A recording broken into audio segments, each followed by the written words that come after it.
caused us to have a feud. I'm here to defend myself. I would quote Destiny to you. But the issue that's become is this emotive position of genocide is when people are killed and that's bad. And that's just what it means. When you say genocide, you're saying like civilian murder, boo. That's what you're saying. And then if anybody fights against the claim of genocide, now we're arguing over, is it bad or not? Can't things be really, really, really bad without there being a genocide? Because here's like an issue that might come up, right? I would expect the ICJ to probably say there's not a genocide. And because of where the conversation is right now, people are gonna be like, oh, well, there wasn't a genocide, so Israel did nothing wrong. Right. I think there's an overlap here, right? Because, in our positions. I don't understand these random conversations. I feel like go better than most of the professional ones that I have. Wow. Nice to meet you. Nice to meet you too. You know that I've been telling people. I'm live and all that, so don't say anything crazy or we're being broadcast and all that. Just giving you a heads up and whoops, yeah. Oh. Okay. Yeah. Okay.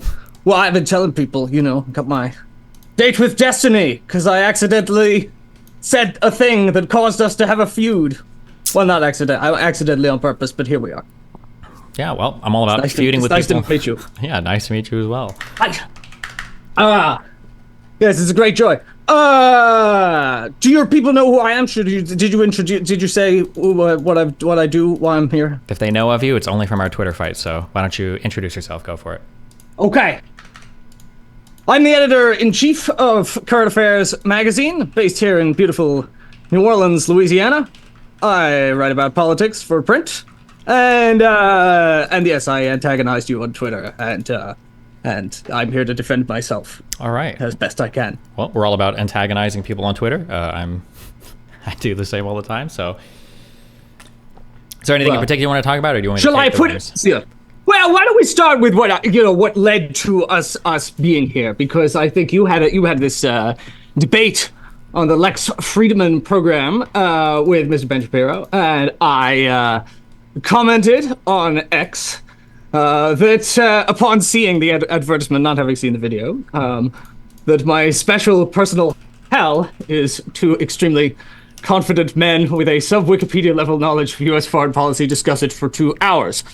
And that was rather rude, and I probably owe you an apology for some of that. I said sub-Wikipedia knowledge, and that's just plainly not true, because obviously I've seen you read lots of things on it, so that's hyperbole and wrong. Sure. I have this kind of what I knew of you at that point was I had seen you say a number of things about the Israel-Palestine conflict. I found that I disagreed pretty strongly with.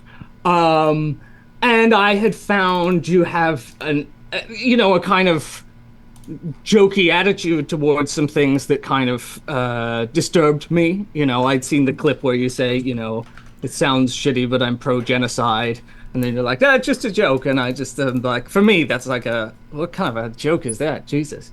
And I saw someone say, well, what books have you read about Israel-Palestine? And I think you said, why people ask this? I've read a piece of this.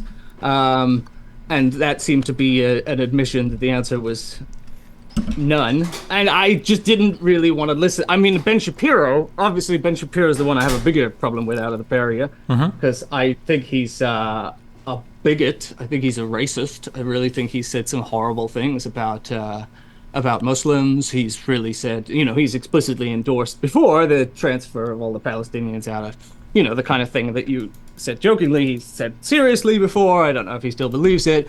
But part of it is personal about things I'd seen from you.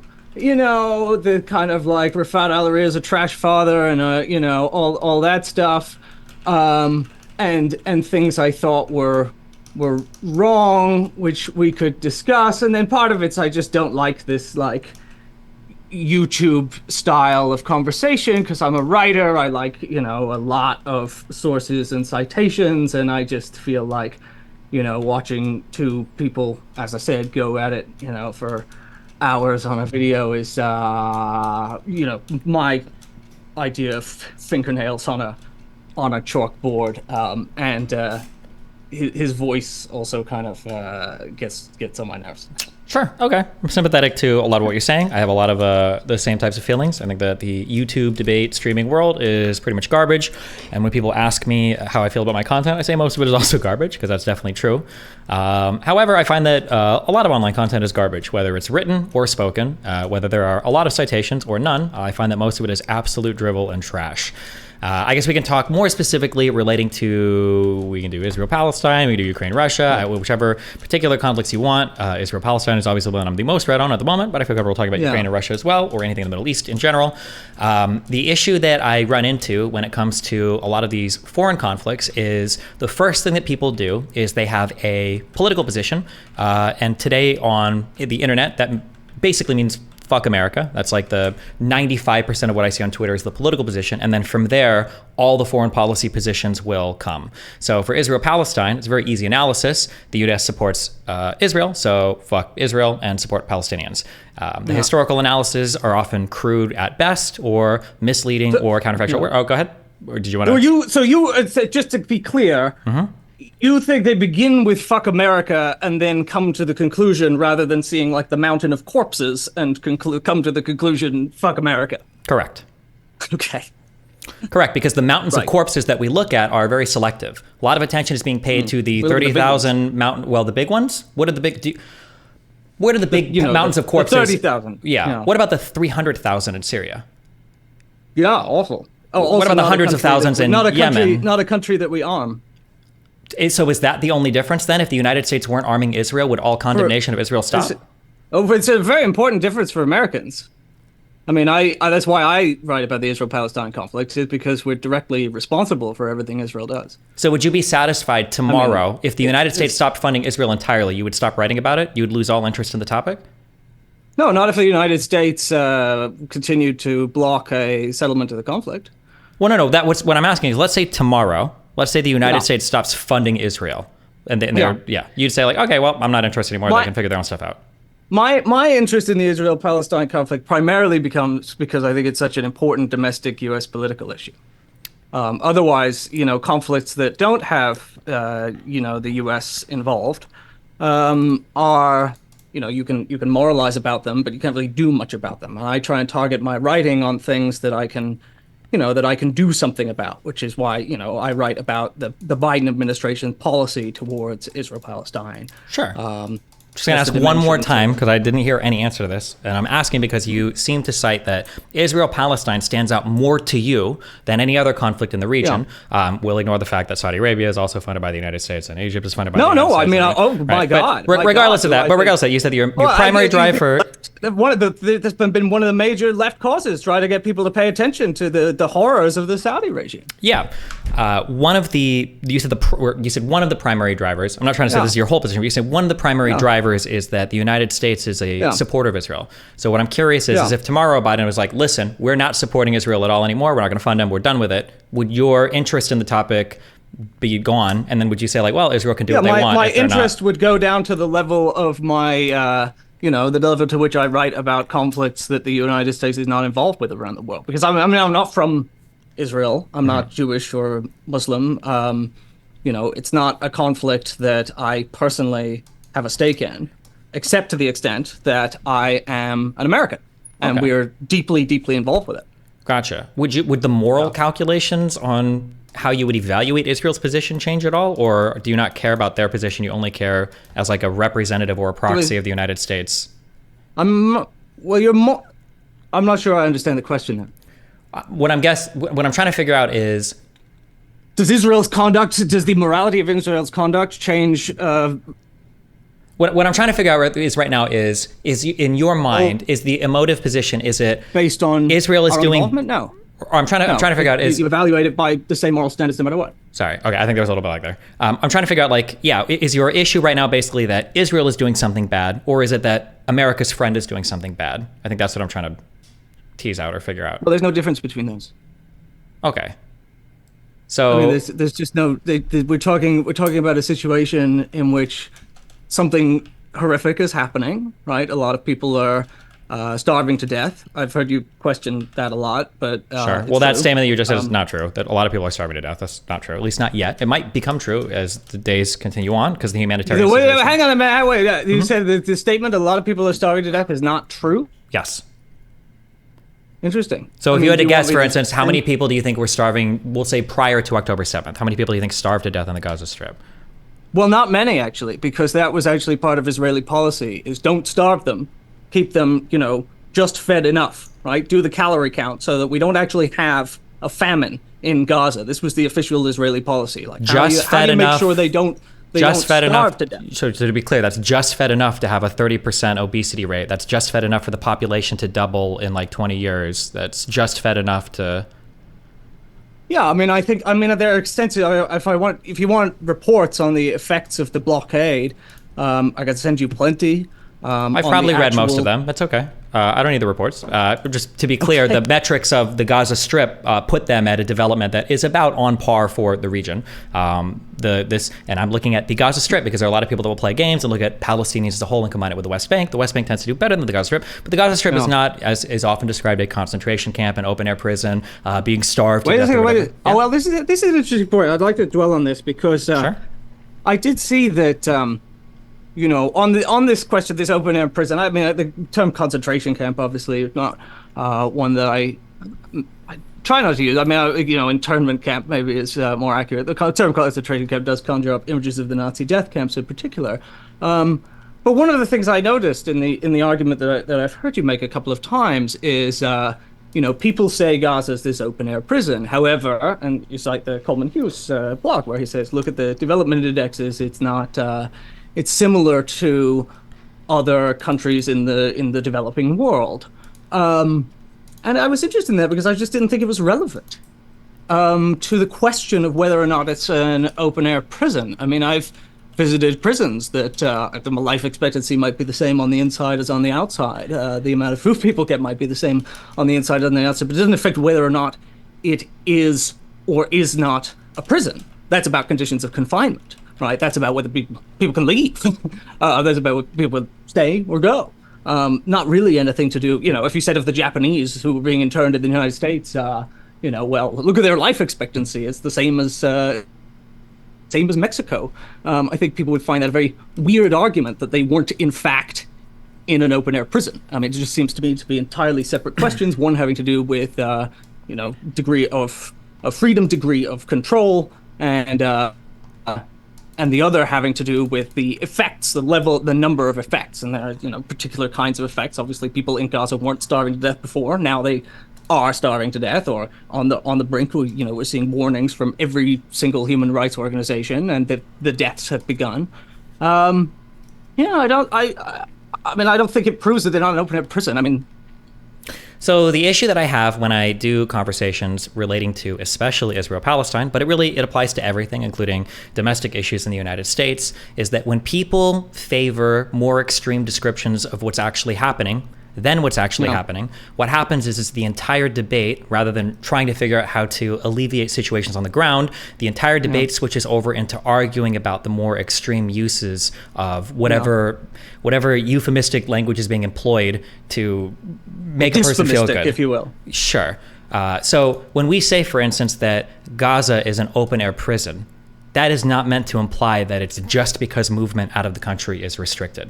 Because the open-air prison immediately after will follow what you just said about it being constantly on the verge of starvation, that Israel's limiting calories in, that people are essentially in concentration camps, that the GDP is going down all the time, per capita is going down all the time. So my issue, my issue is that development is being inhibited. My issue, it's lots of things. My issue with these types of statements is they don't move anybody to having a better understanding of what's going on, and they are actually inhibiting the peace process. They are making it impossible to ever resolve this issue because nobody even knows what's happening. Well, I would disagree with you there. And on which part? If we take, I think that one of the purposes of using something like open air prison is to try and convey to an indifferent public what people are going through in situation where they're suffering horribly. Reason you say, that you're using this, very, very inflammatory language. But then, you go to the B'Tselem, the Amnesty International, the Human Rights Watch reports, and they lay out, why they think this weighty, this heavy term, this term that really does, that they held off on actually for many years because of because of what that term implies, because of what it evokes. And they said, I think B'Tselem's report is a threshold crossed, right? We have hesitated to call this situation apartheid, but it so strongly resembles it now in the way these two people are divided, in the deprivation of rights from the one, that now we really feel like this is the term that and they apply the standards of international law. I don't presume to have a judgment on whether they're correct about that, but the analysis sure, there. I understand. So, there's a question a is about long analysis of the pile of evidence. Just a question. What do you think is the primary concern of the Palestinian people? What are the big things that need to be fixed? The self-determination, right? That having a country of their own is the number one, right? And in fact, even Hamas accepted the two-state settlement, right? So this has been clear since the 1970s, right? When Hamas accepting the two-state settlement or the PLO recognizing Israel as a country is not really as important. It doesn't mean as much. But so what you just said there, I would. What? Where there was a resolution, put before the Security Council, 1976, for two-state settlement. We know that the Palestinians wanted it. We know that the Israelis in the United States rejected it. We know that over and over for the next few, the official Israeli position until 2000 was there shall be no Palestinian state, or what they called an additional Palestinian state, right? Because they think Jordan is a to say that you're state. accepting a two-state settlement where part of that acceptance is a right of refugees to have infinite right of return to the primary country, or to not even agree on what the borders of that new state would look like, or to not have any sort of formal negotiations relating. They knew accepting into a resolution, accepting that you might recognize somebody as a state doesn't show you what the final contours of those two states will look like. There's still a lot of subject matter to be debated there in terms of what does your security situation look like, who owns East Jerusalem, what access do you have to the city. That's right. Although, so to say that they said that they would see two states, that doesn't really say much or mean anything, right? Well, no, everyone. I mean, what they wanted, what Palestinians have been clear, and I've heard you say over and over, Palestinians never crystallized what they wanted. It wasn't clear what they wanted,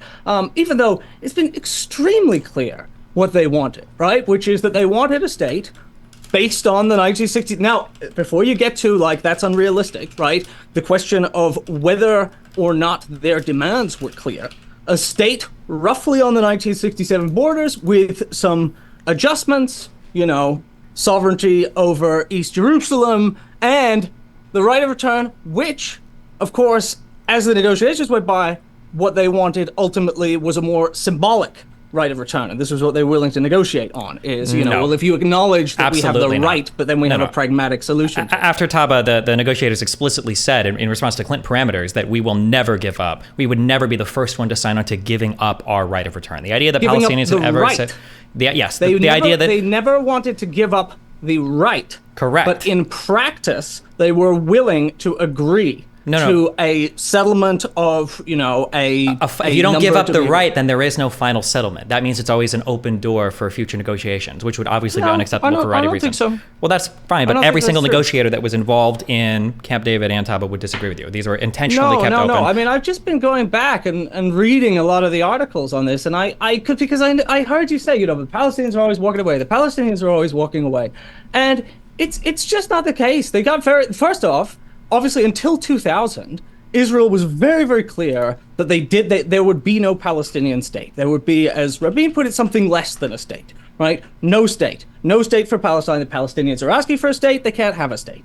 And then in 2000, as you say, they get close. And then, as we know, Barak calls off the negotiations. The Intifada breaks out. It all breaks down. Ariel Sharon doesn't want a state. Then of course Omar and Abbas get close in 2008, and there's a fascinating New York Times article about just how close they got, reviewing that it really wasn't the sticky point about the refugee. They'd almost resolved it. It was like, how many thousand is Israel going to admit You're as its completely possession? wrong. To say that they had almost resolved it and the refugee point wasn't a I sticking can point was write this- literally, if anything, it's funny because you're actually giving the Israeli and the Western perspective that the sticking point was land swaps, or it was a percentage of land. Going to Camp David, some of the land that was on the table was like 80%, I think, or less even before Camp David. The idea that the Palestinians wanted some percentage of land was not true. And it was actually a folly of the Israeli negotiators, as several different negotiators that come out have said, is that the Israelis assume that we'll give them enough land, they'll be okay. But actually, refugee right of return was a major sticking point. I believe it was literally listed in the document when Palestinians rejected the Clinton parameters. I think they explicitly had written there that we will not be the first person. Yes. They did not reject the Clinton parameters. They did. They submitted both sides. No, they did not. No, submitted both sides did not. reservations. They did not. That is not true. The Israeli side. They did I can not. write this. I'll write this up with footnotes. If you would like to write it up, you can, but we've literally read through the entire 20-page document where both sides talk about the reservations at the end, and it is explicitly acknowledged by Clinton afterwards, and I believe by David Ross as well, and all the negotiations. That's fine. You're not believing me. I just say, but I have to say from my own audience, we literally read all of this. Okay, we've read all the documents on this. What Bill Clinton says, and there are some really, really interesting scholarly sources. Go back and look at the record and say that Bill Clinton and Barack distorted the record of what was actually offered. We don't have to. We don't have to consult their opinion. We can literally just look. The articles. I don't need the article. We can look at the reservations. You don't need the articles that provide you with. Why would I need an article when I could just? It's not a narrative. You can just read their reservations. The documents are public. You can read the original source materials, even in English, so that we can read it. Yeah, I don't need to read an article telling me about why the underlying material is not correct. I mean, look, we know that they got extremely, extremely close to a settlement, and yet you push this narrative that it's just Palestinians fight. Whose fault was it that a final agreement wasn't reached after Taba Summit? If Ehud Barak, if politicians were... Barack called off the Taba Summit. He didn't call it off. His election was coming up because Arafat was taking too long to respond to anything. There you go. There you go. And there you go. Arafat knows when the elections are. Why is it that the foreign ambassadors from Egypt and Saudi Arabia described Arafat's rejection of Taba Summit as a crime against the Palestinians? Describe this. You can describe Barack calling off the Taba Summit. He didn't call off the Taba Summit. You can describe it as a tragedy. But either way, it has nothing to do with Palestinian rejectionism. The record here is complicated. It's a complicated series of negotiations. It's not complicated at all. It's not complicated. Talk about it. Look, we know that all of the Arab countries, right? All of them have put forward an offer to normalize relations with Israel, to have full peace with Israel. We know that if a settlement is agreed based on the rough outlines, state on the 1967 borders, some land swaps, or just resolution to the refugee question that we kind of know the outlines of, right? All of the Arab states have offered this. Israel has rejected it. The United States has rejected it. We know that in the UN, every year, or every other year, as the solution comes up, we know that the United States and Israel vote against it. We know that the rest of the world supports it. If the United States changed its policy here, we could have a settlement to this conflict. The Palestinians have made it clear what they want. The world has made it clear. The Palestinians don't even know what they want. A lot of them still want all of Israel to be considered a Palestinian state. They want one state from river to sea. They want all of it to be Palestine. But they know that that's not going to happen. Why? That never stopped them from, even if they know the 67 borders aren't going to happen, that doesn't seem to influence their negotiating on that perspective. That's not going to happen, which is why Hamas endorsed the two-state settlement repeatedly. I don't care if Hamas endorsed a two-state settlement on paper. They also formed a unity government multiple times with Fatah and tried to coup the government of the West Bank. It doesn't really matter what Hamas agrees to on paper. What matters is no, that is not the opposite of what happened. No, that's not the opposite of what happened. Because I know you're going to say the United States tried to back Fatah when they attempted to coup them in the Gaza Strip, but that was in 2005, 2006. A couple years later, a unity government was formed with the West Bank, and the Hamas tried to coup the West Bank and the Palestinian Authority. Yes, this has happened. This is why Abbas doesn't like Hamas very much. Hamas also tried to undermine when there was an agreement that was almost being reached between Abbas and Netanyahu in 2011. No, the idea that Hamas is a good faith partner for peace. Hamas is not a good faith partner for peace. To say that, they accept the two-state solution, and while they're pouring rockets in Israel, is an insanely crazy proposition. It's not true. What we need here, and it's very, very clear, right, is for the United States to broker a two-state settlement in line with the international consensus, right? And they don't. Because the United States ultimately will not push Israel to accept that settlement. Wait, but the United States has literally been like part of the people that have been trying to push Israel to do it. Why hasn't the United States endorsed the Arab Peace Initiative? Why did they just wave it away? Doesn't the Arab Peace Initiative also have a big right of return attached to it? This is from 2002. It's a just settlement to the refugee. What do you think that means? That's to be negotiated. Okay, well, they tried to negotiate it twice. It wasn't Olmert and Abbas couldn't negotiate it in 2008, and the Top of Summit couldn't negotiate it in 2000. Very close, and then Olmert left office, right? They came very close. Yeah, do you understand this problem with Palestinian leaders continuing to say, "Oh, but then the guy left office"? No, see, but this is what's interesting to me is that, I've heard you say I don't accept. Everyone else is really biased. But I look at the facts, and that your analysis of the failures is entirely one-sided. Right? Your analysis of the failures is the Palestinians walked away, the Palestinians turned to violence, all they do is fight, right? This is a one-sided narrative. It's true. Right? The inception of the Palestinian movement has been one of violence. The PLO started from guerrilla fighters. The PLO have been all about violence since their inception. Both parties here are violent parties. Yes, but only one has been forced to contend with political realities on the ground, and that's Israel. That's why Israel, you can say they're violent, but they formed peace with partners that they thought they never would form peace with. Zionism is ultimately a movement based on conquest and dispossession. And Islam isn't? What's a caliphate? What was the Ottoman Empire? Islam. I'm not denying the violence of the Ottoman Empire. Why would I? Why would we talk about the intrinsic territorial conquest nature of Zionism when Zionists, Israel, have given back land and territory to other countries, but then ignore it? There's no reason. They're a major party to this because it's the conflict that we're talking about. Yeah, but it doesn't make sense to say that... So you're describing one side as using violence to achieve its goals. Yes. Right? But correct. You are ignoring all of the violence on the other side. Because I think that the Israeli that's side... That's precisely what happens in the Israeli narrative. Because what's happening is the two siding you're doing right now. Then there's a backlash, and then you say, and you only look at the backlash. Did Israel accept the... Wait, hold on. Well, let's just... Okay, cycle violence. One side of the cycle of violence. In 36, did Israel accept the Peel Commission, that partition was necessary and the land would need to be split?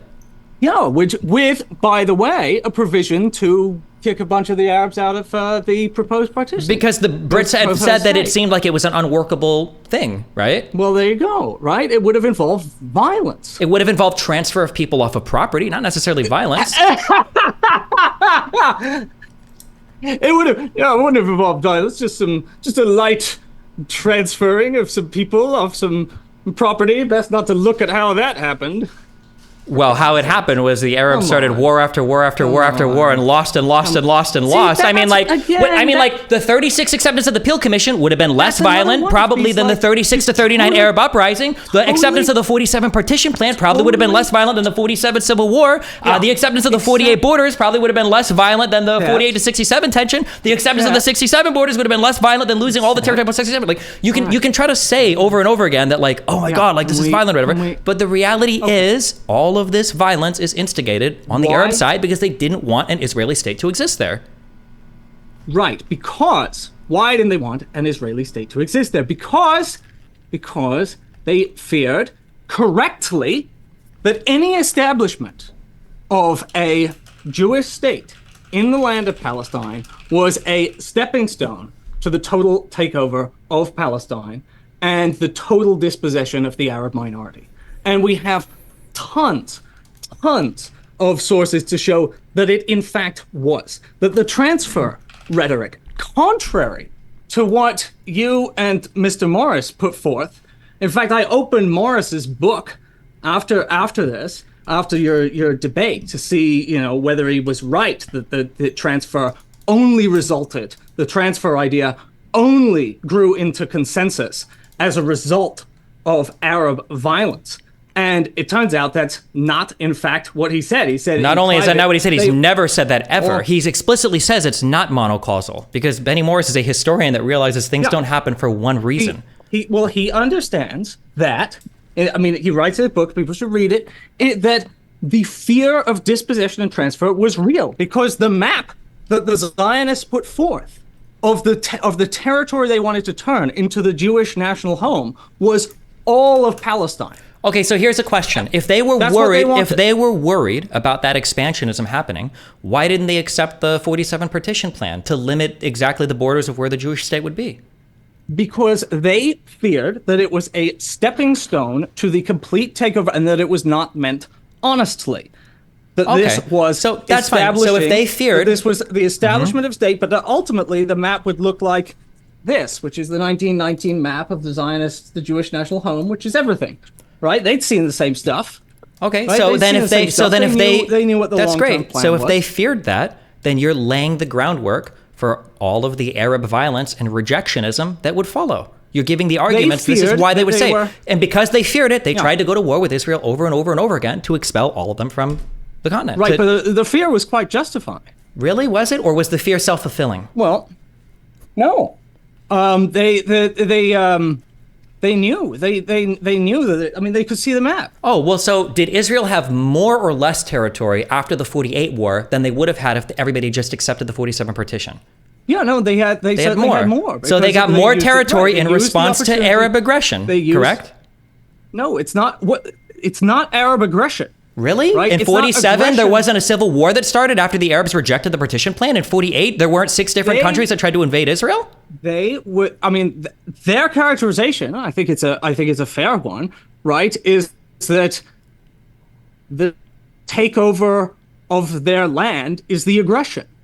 Okay, they can say that the takeover of the land, partition the land of was the land. that land they was denied the right to seize a portion of Palestine and give it for a Jewish state. that land was purchased. They- Most of that land was purchased under the Ottoman Empire, but before the mandate for Palestine even started. Okay, so if you want to say that it was violence for them to buy the land and that the Ottoman Empire was betraying, No, it's not violence for the buy the land. It's violence to partition the land. okay, Because you're establishing a state. You're establishing a Jewish state. okay, so no Jewish state would have been So acceptable. states are violent. Okay. Right? Okay, so just to be clear then, we accept no Jewish state would have ever been acceptable on this land, regardless of partition size, right? Yeah, I think that. I mean, the position was that there shouldn't be a partition of the state into Okay. a Jewish and Arab state. Gotcha. So That we was the understand that. position. Then why would you Right. deny then later on that all of the rest then is going to be Arab aggression? Or are you going to say that the creation of the Israeli why state would- justifies an infinite amount of aggression after that? No, I wouldn't say the creation of the Israeli state justifies an infinite amount of aggression. I would say that the plan to build a Jewish state in Palestine was inherently going to cause resistance, and did, because you can't put in, because of the population at the time of the beginning of the Zionist project is overwhelmingly Arab. But when they see what the plan is, which is to build a Jewish majority state, they realize that they are going to have their homeland taken from them bit by bit, or a lot at once. Yep, okay. And the plans were very clear, right? so- Which is acre by acre, goat by goat. We will turn this land into Yep, the we don't need Jewish the national random quotes, home. yeah. So and the in fate, 48 and the fate Yep. of the Palestinians just doesn't matter. They'll turn into what Balfour said, which is the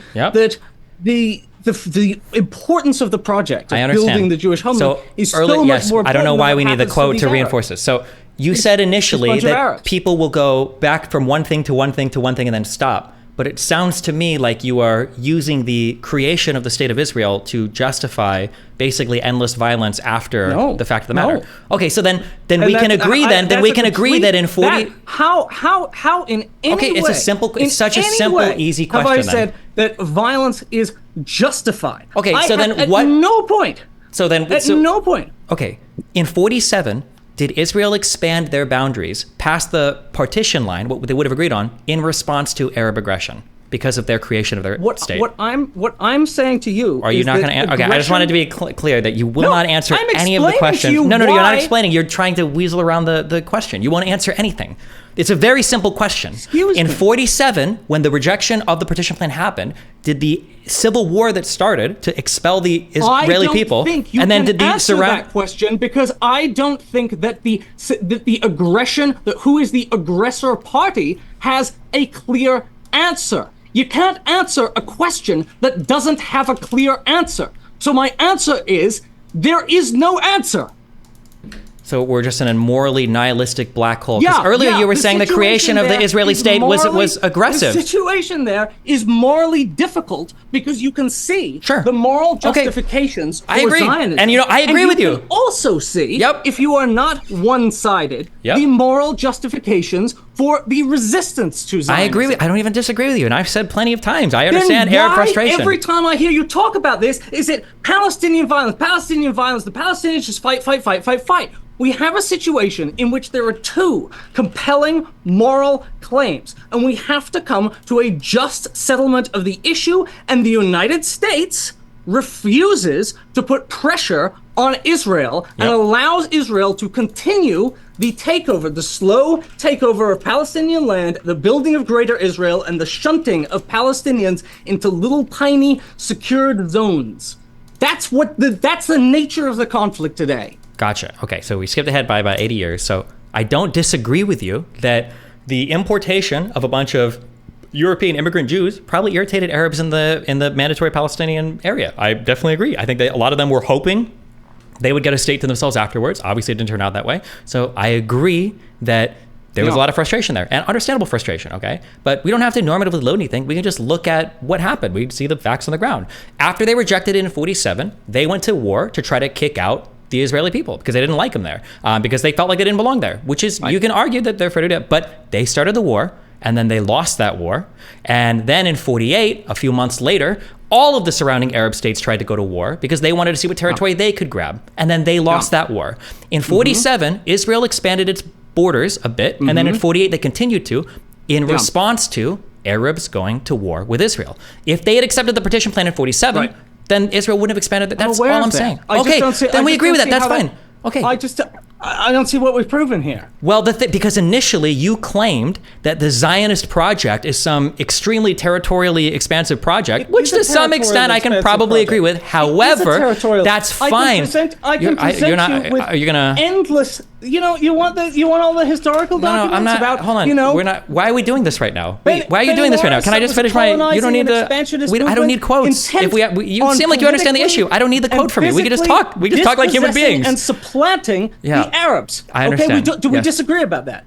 No, these are referring to land purchases, and like in the Ottoman Empire. That's different than territorial conquest with the goal of ethnically cleansing all the people that live in the mandatory Palestinian era. Okay, there's a 40-year time period here that we're talking about where some of these quotes come from. All right. Yeah, there are many methods by which that dispossession was understood. Pursued. All I'm saying is that I hear over and over. Okay, do you agree that the Arabs also wanted to conquer that land via violence? That there was violence on both sides where people wanted to conquer? Of course I agree that there's violence on both sides. Do you agree that all the territorial expansion that Israel had that came through war came after Arab aggression? Do you agree with that, or do we need to... That's the same question you asked me before, and what I said is it doesn't have a clear answer. Okay. So in 48, so in 40, I just asked about the conflict. So in 48, did all the surrounding Arab states try to invade Israel? Did that happen? I'm going to keep telling you that the question of aggression is a difficult one to answer because you can make a case either way, right? And so what I'm interested in, and the reason I try and drag us now back closer to where we are in time is what is happening. And what has happened over the past century since, or... Sure. Well, hold on, wait. Hold on, wait. I don't consent. Wait. I'm being dragged forward way too many years. I don't consent to that. I just wanted to establish that there are a few things that are happening that seem to be conveniently omitted from the record, okay? Multiple times as Israel has expanded its territory, it's come off the backs of Arabs trying to invade and failing. That's important. No. I think that it's meaningful that in the present day, when we scream about things like Resolution 242, we say things like territory that's acquired through conquest or war is inadmissible. We don't accept that. Yeah. But that only came after 67 when Israel had taken territory that Jordan and Egypt had acquired through war. That seems quite hypocritical. I don't believe that Jordan and Egypt legitimately acquired that territory, right? Okay, so if I defended the proposition, I would be, I would be inconsistent if I defended the right of Jordan and Egypt to seize territory. Sure. So, but then also, as we move forward through time, we've got presidents like Carter, we've got presidents like Clinton that have pressured Israel and tried to get Israel to become peaceful with her neighbors. Right. We've got people in Israel that have made peace with their neighbors, like Egypt, like Jordan. right? Yeah. So they're And we capable of have, doing and it. we have a peace offer on the table, unanimous from the Arab League, to resolve the conflict, to fully normalize relations, if Israel grants the Palestinians a state. Israel rejects the proposal out of hand. What is the proposal? What do they want? I can read you the Arab Peace Initiative. Okay, if complete withdrawal from the occupied territories to the 1967 line, a just solution to the refugees to be agreed upon. Okay. To be agreed upon. So means nothing so far. Accept the establishment of a sovereign Palestinian state on Palestinian territories occupied since 1967, with East Jerusalem as its capital. In return, the Arab states will consider the Arab-Israeli conflict over, sign a peace agreement with Israel, and achieve peace for all states in the region, establishing normal relations with the framework of this comprehensive peace. Okay. Basic outline. So we've got... Israel could end the conflict tomorrow. It chooses not to. It wants to continue. Wait. Hold on. Whoa. We skipped over a couple things. So one, even just going by what you read, that would involve the expulsion, or pro-Palestinian might say, the ethnic cleansing of about 700,000 Jewish people. How so? Well, because they want, first of all, no Jewish people are allowed to live in Area A in Palestine. They don't accept those people, and you would be granting. They can live in Palestine. Really, you think the Palestinians would be okay with that? They need to. That needs to be part of the arrangement, right? You don't have to expel them.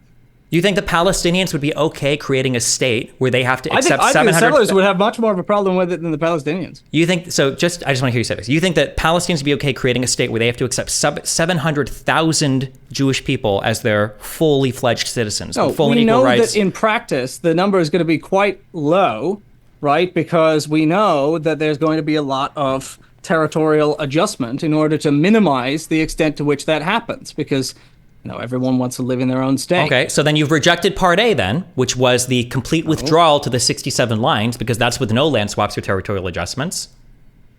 It is very clear. It has been made very clear that this is the framework for a deal, and everyone knows that when the parties sit down, they will get to exactly where they nearly got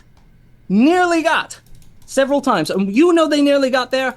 I know they nearly got there, and I don't think it's helpful to say, but the Palestinians just want to fight. You've moved off of the peace agreement, right? Do you see how we're trying to walk through the peace agreement, and now you're trying to blow it up into generalities because you realize that this peace agreement is untenable? So the first thing you brought up was a complete withdrawal from the occupied Arab territories. We already both agreed that that's not true. There would have to be land swaps and arrangements there. Also, it includes a complete withdrawal from the Golan Heights as well, which I don't think Israel is realistically going to do. That's another, 200,000 or 300,000 settlers? Hang on a minute there. Yeah. Israel will do anything that the United States requires it to do. That is not true. Why would you think that? That is absolutely true. The United States never uses its leverage to tell Israel what to do. Occasionally, a little bit. If the United States was to completely and totally... people starve to death.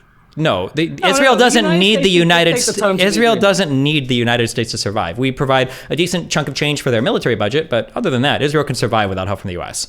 But the United States has a lot of levers it can pull to punish countries that don't go along with it. Yeah, it could, but I don't think that we would say that you need to move 1 million Jews back into the Israeli borders. I think at that point, Israel would probably start to look elsewhere.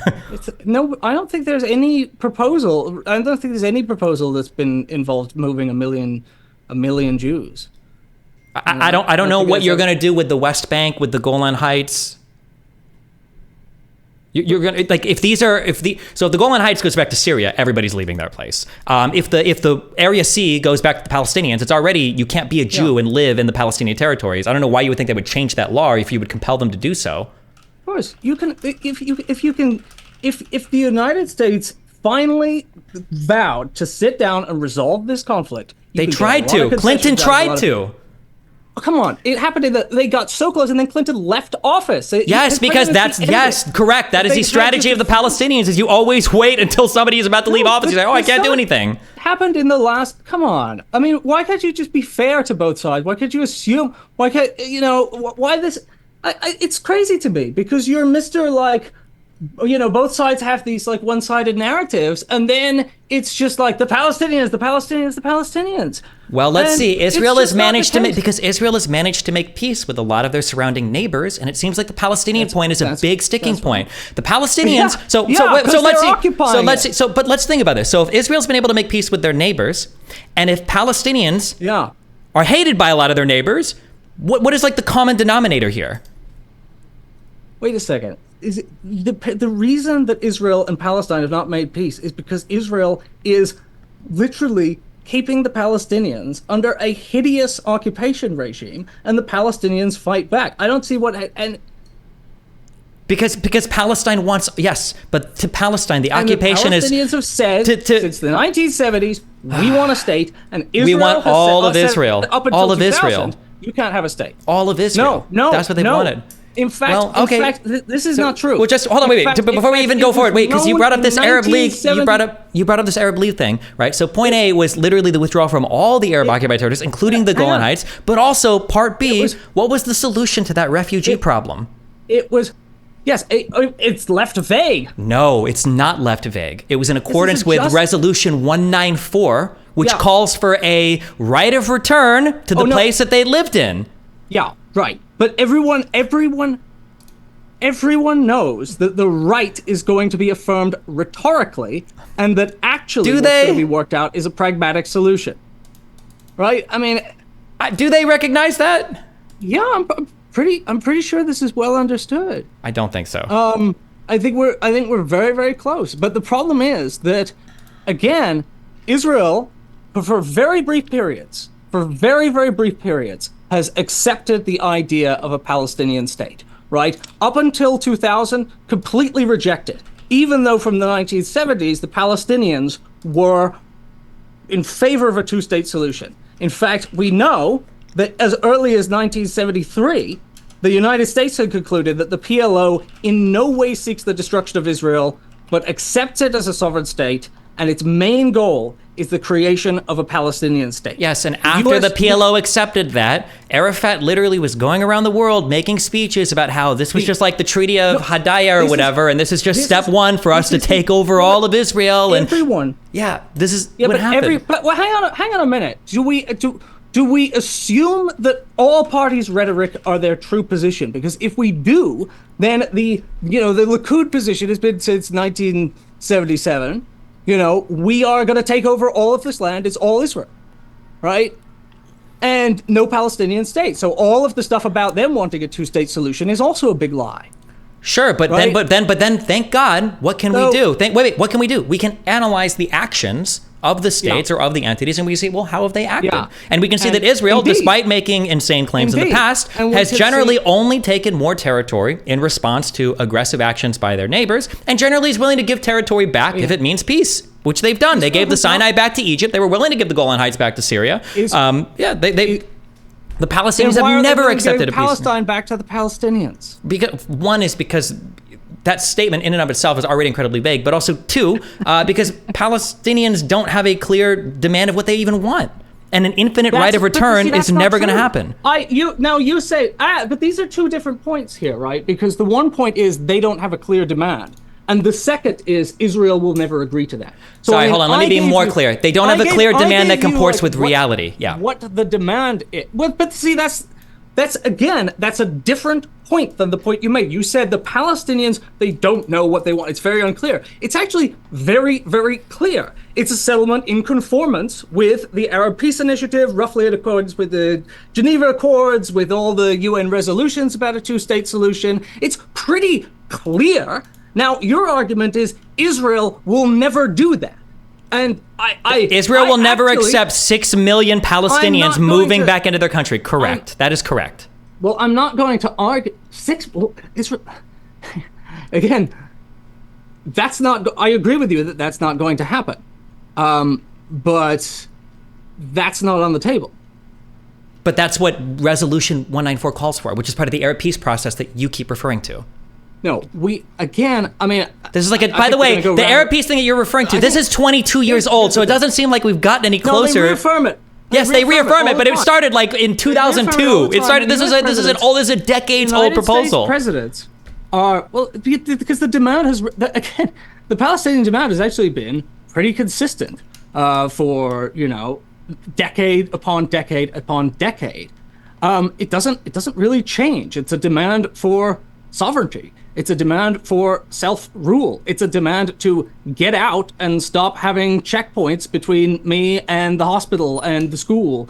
It's a demand to not be put under siege. The demand is pretty clear. And my objection is to treating it as if, what are they just don't know what they want. They know very clearly what they want. Okay, but if that's the position, because you're never going to pressure a state to allow 5 or 6 million people to migrate back to the country. That's not what they That is the position. You keep saying that it's not. I can read you. Earlier, you claimed that I was not right in my rejection of the Clinton parameters. They write in their, is it Ahid? I wish I could remember what they were saying. But the writing was, the U.S. proposal reflects a wholesale adoption of the Israeli position that the implementation of the right of return be subject entirely to Israel's discretion. It is important to recall that Resolution 194, that same one you're referring to, long regarded as the basis for a just resettlement, or a just settlement of the refugee problem, calls for the return of Palestinian refugees to, quote, their homes, wherever located, not to their homeland or to historic Palestine. The essence of the right of return is choice. Palestinians should be given the option to choose where they wish to settle, including return to their homes from which they were driven. There was no historical precedent for people abandoning their fundamental right to return to their homes, whether they were forced to leave or fled in fear. We will not be the first people to do so. So, to be clear, earlier you said that when they rejected the Clinton parameters, there was just a reservation. They wanted a symbolic right to return. That is not a symbolic right of return. That is a statement written by a negotiator at Camp David and at the top of Summit, saying that they want every single Palestinian to have the option to go back. Distinguish here between what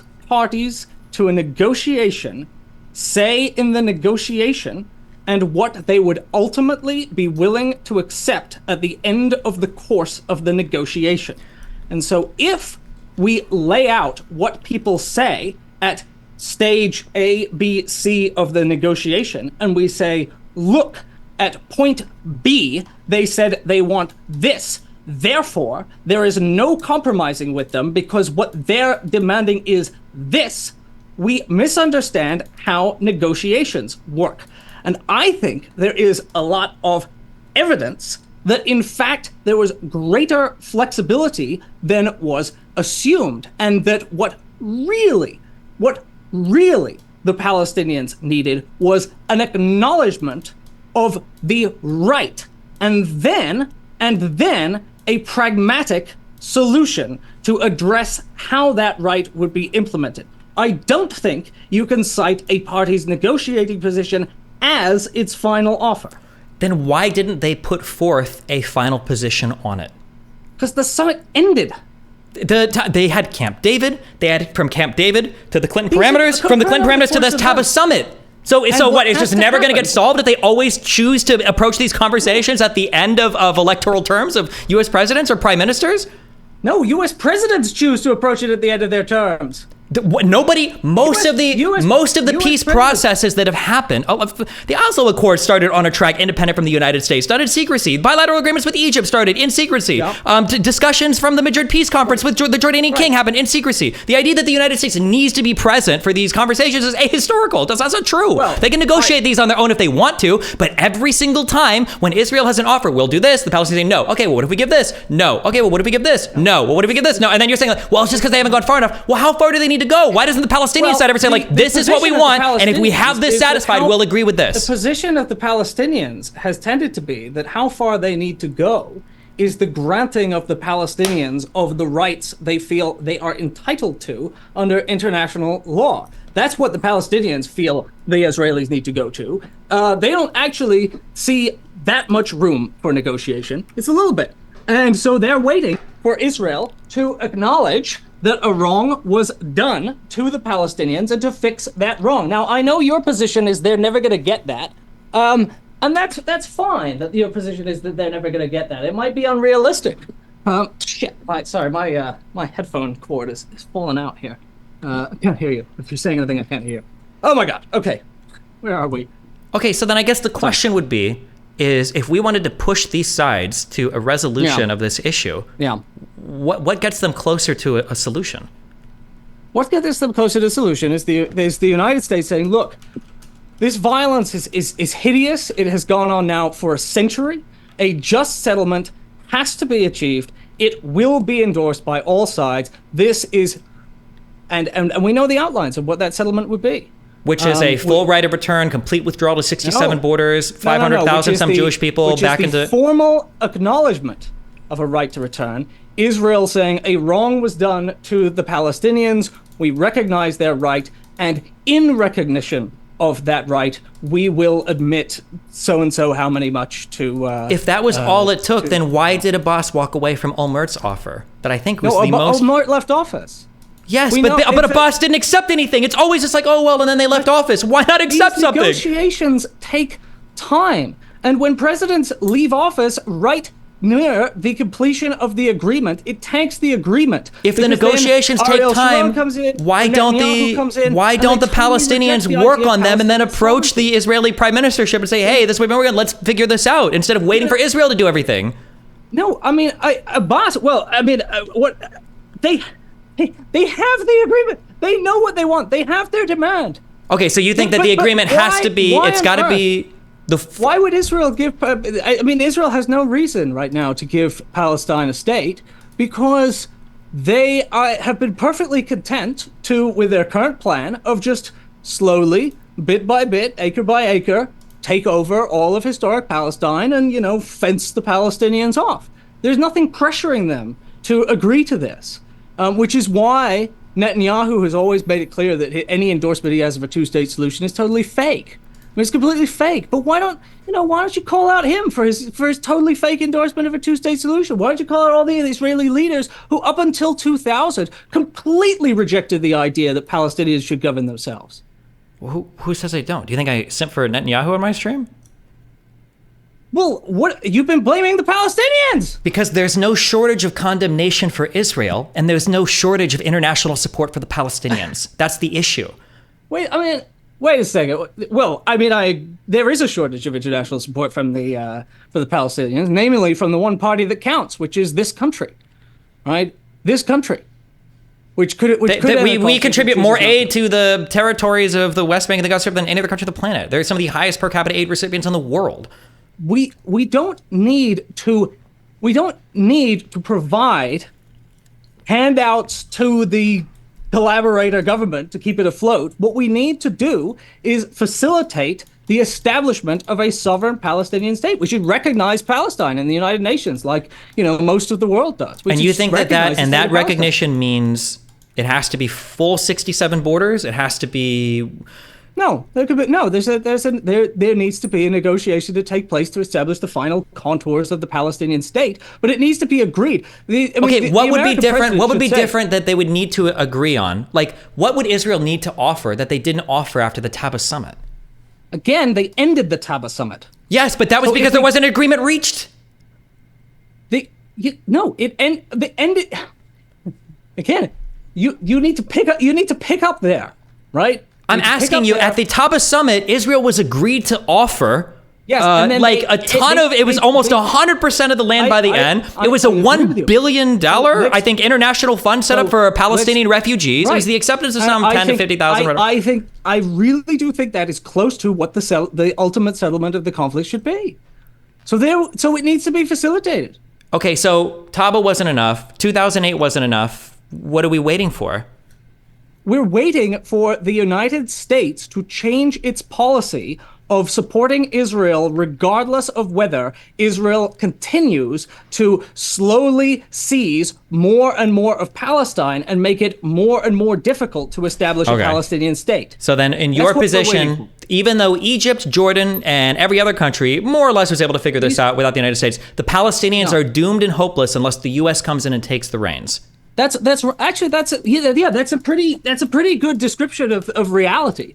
I really do think that Israeli policy is not going to change so long as the United States makes it clear that they're not going to do anything to push Israel to agree to give the Palestinians a state. I don't think you're going to see any change. In fact, I don't know what so the future of the Palestinian lives is basically held hostage by U.S. political whims, our foreign policy political whims. Well, that's about the size of it, to be honest.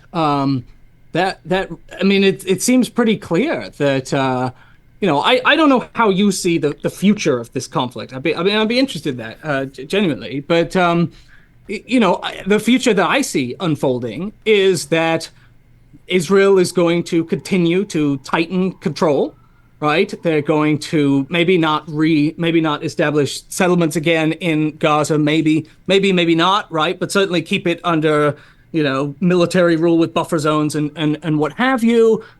Certainly no discussion of Palestinian self-rule. I think there's probably going to be more violent resistance. I don't justify that resistance, obviously, right? But I think that after with what you're seeing right now, there's going to be massive new recruitment for anyone willing to go to war against Israel after they see all their all these families obliterated and all that stuff. And it seems like a hideous future of increasing Israeli assertions of control, some violent Palestinian resistance, and just an endless nightmare. I don't know where you see things going. I mean, if the rhetoric is just America is responsible for every single thing our allies do, and the resolution or lack of resolution to every single thing our allies, have to solve, then I guess, yeah, everything is just completely fucked. I think that what should happen no, but we live in America. I think that this isn't going to change because your demands are unhinged. It's just not going to happen. Israel would never accept it, and a politician would never place this. There would be no conversation with an Israeli prime minister who go, listen, you need to give up all of this territory, and you need to accept this huge right of return. And until you figure that out, like, we're going to stop supporting you. Wait, hold on, let me finish. You just got a whole ramble. You just got a whole 5-minute ramble. You just said that the only way you can solve this is to go back to the 67 borders, give up East Jerusalem, and what did I say? The listening is not good. It sounded like to me what you said was in the past. Let me tell you what I think you said. You can tell me wrong. Sounds like you said that in the past they'd gotten close to solving things, but they hadn't. The U.S. needs to apply all of their different pressure onto Israel to get them to accept a deal that the Palestinians would agree with, and that deal would look like the withdrawal to the 67 borders, a just resolution to the refugee problem. That ends up being very close to what was nearly reached at the Taba Summit or the Ulmer deal 2008. Sure. That's right. Yeah. So that's not crazy, right? If something was almost reached in, well, the conditions are becoming less crazy. It is crazy, right? A little bit, a little bit more nudgy, a little bit more assertion of muscle by the situation is getting worse and worse for Palestinians. So why would we think the deals would be getting better and better? The deal is the same. No, the deals would get worse. There are more settlers living in the West Bank now than there were 20 years ago, than there were 10 years ago. So the situation is getting more dire. The only reason the Abraham Accords started was because Netanyahu was on the verge of annexing parts of Area C. Yeah. So the situation is getting more dire for Palestinians. Americans aren't ready to support a Palestinian state insofar as we're going to take away funding from Israel for it. So that's going to happen. So we're going to be, what, 2030 with you parroting the same line? States can change policy overnight. We're not going to, though. They're not going to if Americans are people like yourself, right? No, they're not going to. Bro, I'm not even that. I don't care that much. I'm talking about people that are 40, 50, 60, 70. These people love Israel. You know their opinions not changing overnight. And Gen Z, Gen X, okay. Our task, each one of us as an American citizen, our task is to try and alter. I know it's very difficult because it's not difficult. It's just this is a virtue signal. Like this is a. What do you mean it's a virtue signal? Because you're not giving. You're not talking about politics now. We're talking about like things that would sound good on TikTok or tweets. This is not a policy that's changing. There is a realistic path towards a resolution of this problem, and that realistic path exists in Israel with the Palestinians and with the Israelis. This weird take that it will only happen at the behest of America. It's ahistorical for the region, and it's a doomer take. No, it's not. How is it a doomer take? In fact, I'm the one who actually believes that United States policy can be changed and that an agreement can be reached. It's really the opposite of a doomer take. I don't understand that. I don't understand the sense of the idea, the futility of the idea that the United States can actually change its policy towards Israel. That seems very strange to me. I don't know where it comes from. I mean, I think we could broker a settlement to this conflict. But instead, we've made it clear, as Joe Biden has said, that there aren't really actual red lines for Israel, or if we don't even know who would we even negotiate with, who even represents the Palestinians at this point. Well, I mean, the Palestinians have multiple representatives, but you have to get all parties down together. Yeah, but the parties don't even want to work together. Like how there has to be one. I'm sorry, but it has to be. That's what has to happen. It's very difficult in conflict situations where there are different groups with different agendas. Yeah, but the It's not difficulty, easy. this is what the Palestinians have to solve. You can't easy. solve it for them. So we try to do the Oslo Accords and the Palestinian Authority, and people don't even recognize them as a legitimate Palestinian entity. Abbas has like 9% support in his fucking population. That's right. So you have to. So it's very, very difficult to build consensus around an agreement. But we have to do what we can. It certainly doesn't happen if we put our thumb on the scale in one direction. Do you think right? Palestinians have By any responsibility to try to do this? Endless weapons to one party. Of course, every party to the conflict has a responsibility to try and push for a just outcome. So what is the Palestinian responsibility when it comes to managing people like Hamas? I mean, I believe is to. It's very difficult in a conflict situation, but obviously, I'm a believer in nonviolence, right? I mean, I'm an opponent of terrorism. I think it makes I think it ends it continues the cycle of violence. I mean, it just makes it so obviously there'll be, and I think you'll probably agree with this, that there'll just be hideous Israeli reprisals, and the whole Gaza Strip is now being destroyed. Sure. And, so that's your take, but if we were to hold elections tomorrow, Palestinians would overwhelmingly vote for Hamas. So what do we do about that? How do we negotiate peace with them? Well, I mean, as I say, Hamas has actually made it clear that, I mean, what they've said is that what they want is Palestinian sovereignty. So if that's on the table, and the right of return is a big stickler point. Yeah, it is. It is a big stickler point, but you gotta have negotiations. You got to They did in 2000 and 2008. They didn't figure anything out. Nothing got solved. You have to stop vetoing the ceasefire resolutions at the UN. You have to tell both parties to stop. You have to hold them to it. You have to say, Hamas has to release the hostages. Israel has to stop attacking Gaza, and then a final permanent settlement to the conflict has to be reached. Do you think that Israel would be content to negotiate an independent state next to it where Hamas is the government? Yeah, they don't. Israel certainly doesn't want a Palestinian state. And I didn't say a Palestinian state. I said a state where Hamas is the primary government and administrator. Yeah, no, I think they certainly don't want that, But ultimately, like, we have two people in this country. They've got to learn to live together, and our job is to try to end the hideous slaughter that is now getting them, whatever you say, getting them to the brink of hideous starvation. I mean, I see it as just such a morally urgent issue for the United States to try and broker a solution to this conflict, and instead I just see us sending weapons and admonitions. Okay, I'm dying to know the answer. What do you think is the best resolution to the Ukrainian-Russian war?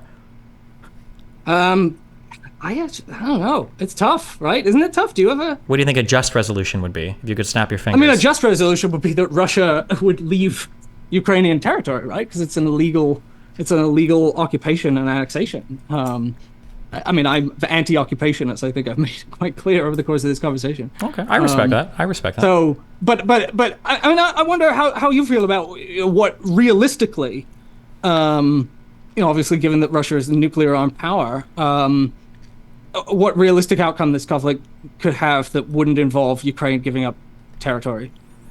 I mean, I'm a fan of arming the Ukrainians as much as they need for them to fight as much as they want to fight. I imagine, ideally, that would look like them at least winning back the Donbass, if not Crimea. I don't know how realistic that is. Probably, maybe not too realistic. Yeah. But, I mean, at some point, if the conflict drones on for years and years and years or something, and it's like, okay, well, or if they don't have the manpower to fight, then you say, like, yeah, then unfortunately you have to accept some less than favorable. Well, let me ask you this, though. How do you avoid a World War I, like, goes on for 4 years and then hundreds of thousands of people die, and then we go, oh, well, we reach the same point that we would have reached years ago, but with, a lot more dead people? But that's not the same point, right? Isn't that how appeasement worked with Hitler? That we can say that, like, oh, well, we might as well just give this in now because we don't want to. Hang on, I'm not. Wait. Just to be clear, yeah. I'm not saying. No. I accept the argument that you don't want to prematurely, like, just try and cut a deal, right? Because of the appeasement thing. What I'm saying is, there's also. Again, this is why I don't have a very clear answer for you on this conflict. There's also the question, how do you avoid just going, well, in order to avoid appeasement, we're just going to throw 200,000 people into the grinder, and then the lines are going to be basically a mile different than they were 200,000 people earlier. Well, I don't know if that's for us to decide. I mean, first of all, we're not throwing people into the grinder. It's the Ukrainians that choose to want to fight. I mean, like if you could see for the future, there's like a 0% chance of winning, then you would say, well, you stop the conflict right now. But as long as there's a chance, and as long as the people there are willing to fight, I mean, I think you provide them the weapons that you need to do so. And then they fight for as long as they can. Yeah, I mean, I do think that as hideous as the suffering is, right? That obviously, Ukraine's opinion, rather than my own, seems like the what should lead here, right? I think that's the case. Okay, well, sorry I didn't have more on Ukraine, but that's a tough one, isn't it? No, I think Ukraine is pretty straightforward. It just depends on people's perspectives. I just mean, okay, all right, well. Or it depends on what you mean by tough. I mean, it's rough, like it's sad, it's tragic. The U.S. policy might be tough, but the idea of how you can end the conflict.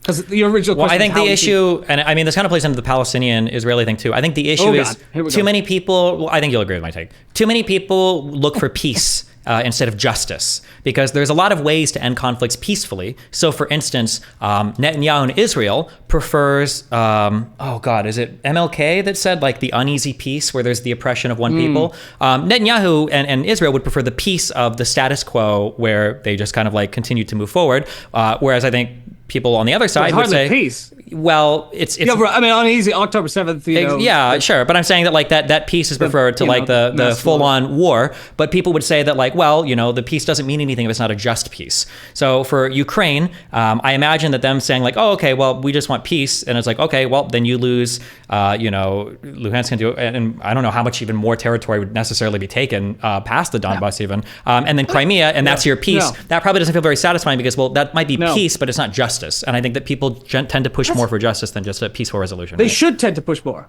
For peace or justice? For justice. Yes, yeah, I agree. But that can be position. hard. That's fascinating to me because I feel like you were making the total opposite argument in the Palestine case. Because I feel like you're saying, look, the Palestinians have to say, all of your legal rights, all of the human rights organizations, all of, you can make a justice argument all you want, but the fact is that Israel is more powerful than you, so you need to accept something realistic given who the more powerful party is here. Whereas in Ukraine, you say, it doesn't matter that Putin is more powerful. What matters is you have the right not to be occupied, and you should pursue justice, not just, an unjust peace. So there's two different refutations of this. So on the first one, I would say that my position is exactly the same. And if I wanted to say the position was the same, what I would say is the Palestinian situation is just far more dire. That I could imagine that if we went back to 1947 or 1948 and the Arabs are fighting against the Israelis, I would say, listen, I understand why you're fighting. I support it. Go for it. I mean, like if you feel like they're invaders and they were brought here and the British didn't, they fought over, fight. And I've said as much in 47, 48. I understand. I'm sympathetic towards the fighting there. Same thing with Ukraine right now. I'm sympathetic towards fighting. Let's say that we went 15 years into the future. Ukraine's economy was shattered. They had, lost like 50% of their population of men aged 18 to 21. They weren't making any more gains. At some point, I'd probably be like, listen, man, this sucks. But like, the chances of you winning this are basically approaching zero. All you're doing is feeding people into the meat grinder. You probably do have to stop. So on that end, I would say my position is actually identical. I just don't think Ukraine's position has gotten anywhere near as dire as the Palestinian situation. One. And then on the second, that would be one refutation. But a second refutation I would say is the situations are morally dissimilar, such that in 91, Ukraine was a state, a sovereign state with fully recognized borders that Russia itself recognized, and then Russia betrayed those borders.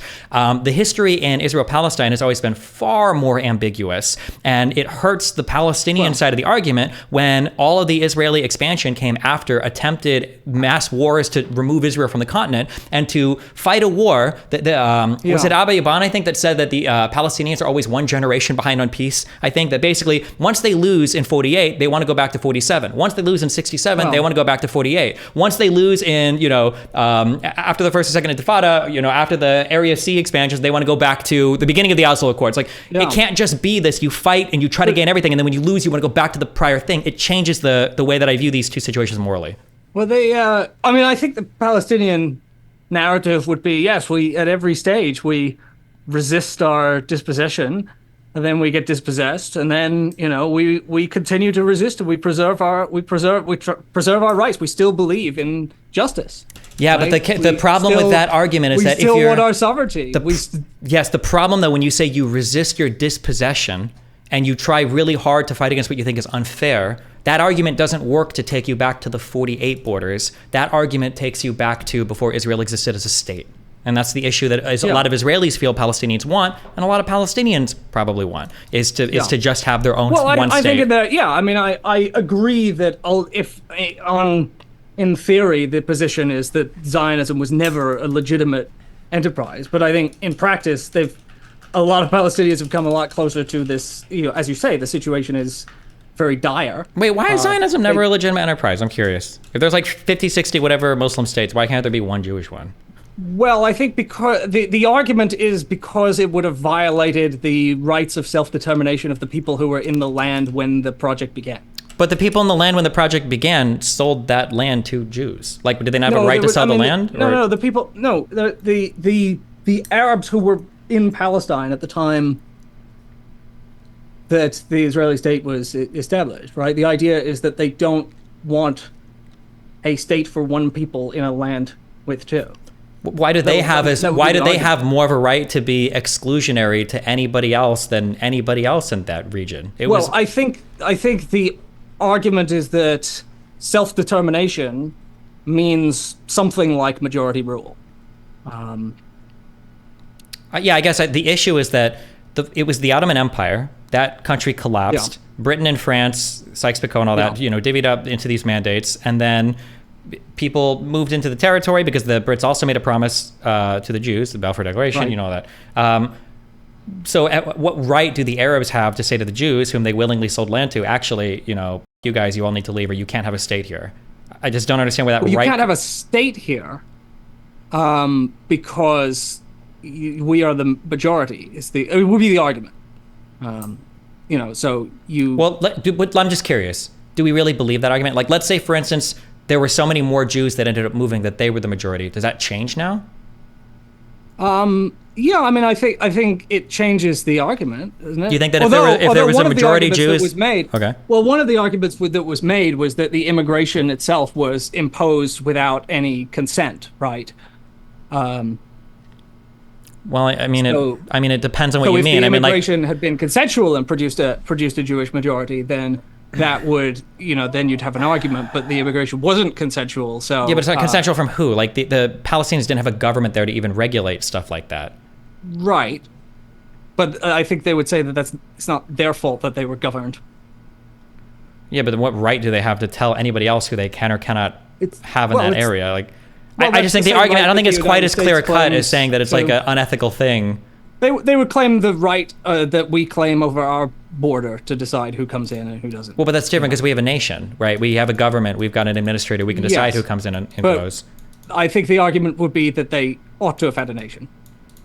They ought to have had, self-governing institutions. Okay, maybe let's say that we even grant all that.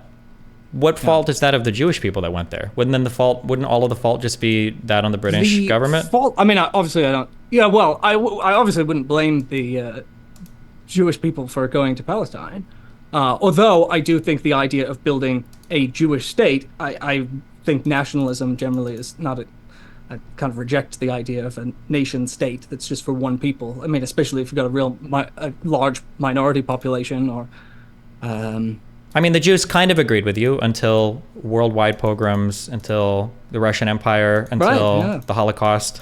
Yeah. And then I think they were like, well, you know what? I think we kind of do want a country because this kind of sucks. No, I mean, I think the explanation, and that's why, Zionism has a very morally compelling case for it of why we need a Jewish state to protect ourselves. I mean, that's if it has a morally compelling reason, then how can we say it's clearly like a morally bad project? Like to just say out of hand, I'm an anti-Zionist. For the same, I mean, because rights conflict, right? So you can say that someone has a very compelling claim to some piece of land, and someone else also has a very good... I mean, this is why I've resisted your thing about who's the aggressor. Okay. Because I feel like, depending on what point of view you look at it from, you could see it both ways. I know that's not a satisfying answer. I realize that's not a satisfying answer, but that's No, the kinda, clarity that I would give is, because I understand your answer there, is when I'm asking who like, an aggressor is, I mean it in a local and time, like who aggressor. I understand what you're saying, though, that when I say who was the aggressor in the 48 war, you would say, well, I mean, when you say aggressor, the implication is first attacker, and if they viewed the formation of the state as an attack, then they're responding to the attacks that would be aggressor. I understand what you're saying, but there's, yeah. but so right. I think one of the problems is when you single out like historical incidents, then who's the right? So on October 7th, obviously Hamas, the aggressor. If I am in a neighborhood in Gaza, I have nothing to do with Hamas. Someone comes along and bombs my house. To me, they are the aggressor, right? Yeah, but I think we have to look at the actions of like the states as well.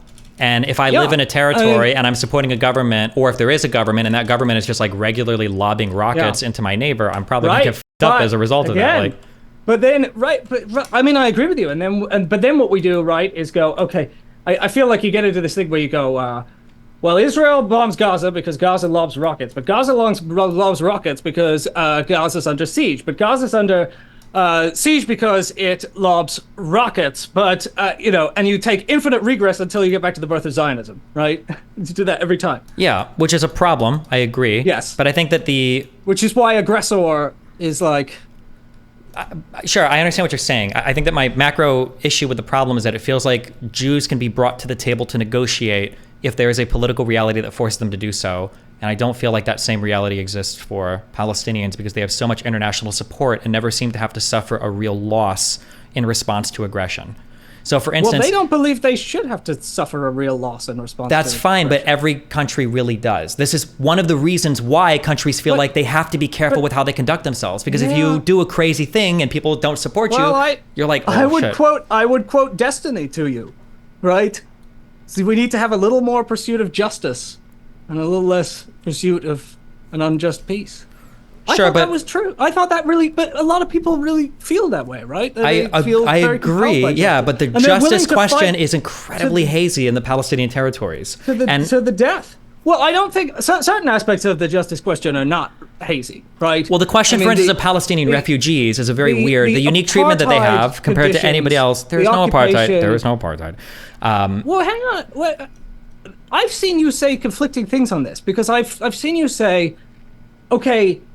Yeah, there's apartheid, but really what we're really just talking about is a military occupation. And then I've seen you say there is no apartheid. Yeah, so I think initially what I would have said was, I'm willing to give up on maybe there's apartheid in the West Bank, but like the solution needs to be the ending of the occupation to solve that problem. Right. But if we're talking about apartheid and the war crime of apartheid, and specifically apartheid, we're talking about top-down systems of racial discrimination and racial dominance. But if we look at the issues between Palestine and Israel, it's usually an issue of citizenship or not. It's not a racial domination question. But how do they grant citizenship? I mean, Jews can move to Israel, but if you were Edward Said, he couldn't move to Israel. So how's there are more Arabs living in Israel than there are Jews living in every other Arab country around the world combined. So the idea that you have to be Jewish to have rights in Israel when there are 2 million Arab Israelis. Hang on. It's not that you have to be Jewish to have rights in Israel. It's that if you're Jewish, you have a greater right. You have the right to move to Israel. No. Hold on. Israel has a right to control its immigration policy however they want. If a country wants to say you can only let in white people or whatever, that's fine. That's correct. The issue would be is do they treat their citizens differently? But they don't. Arab Israelis enjoy all the same legal rights than non-Arab Israelis. There is a racially discriminatory regime that decides who gets to come and live in Israel. That's wait. Hold on. That's every single regime in the world is allowed to practice whatever. No. Whether I'm Jewish or not affects whether I could go to Israel, but that doesn't affect whether I could come to the United States. Doesn't have that. When I'm saying that every country in the world has a right to regulate their immigration policy. That's not under dispute. Yeah, so they can make this on racial lines. They can make this on ethnic lines, on family lines, on whatever. And if they do make it on racial lines, that's when you have a racist apartheid system. Right, so if the United States, when the United States was making decisions on the basis of race, right, that gets you closer and closer to having a system of racial dominance. No. And I feel like you're going back to, do they have the right to regulate? When the real question is, how do they regulate? So, hold on. When we talk about apartheid, we're talking about how people are treated in a country, not what the immigration policy of a country is. That's not apartheid. Apartheid is not when I don't accept people of a certain race. No. Yeah, but hang on a minute. What determines whether you can cross the wall and go live, if you know, go from the West Bank and go live in Israel? Your If you're citizenship. Jewish, you can come from anywhere. They allow Jews. So it's No. so Hold it's on. No. a If you were a racialized Jew trying to regime. get in and you weren't an Israeli citizen, you would be tossed at the border. You would have to immigrate. You would have to go through the process of immigration into that country. Right, but if you're Jewish, you can move to Israel. Yes, that is their immigration policy. But apartheid Right, refers to and the I'm treatment of saying it's people in a country. Apartheid is not immigration. Wait, Apartheid but- is not okay, when you well, have an is- immigration hang on a policy. minute.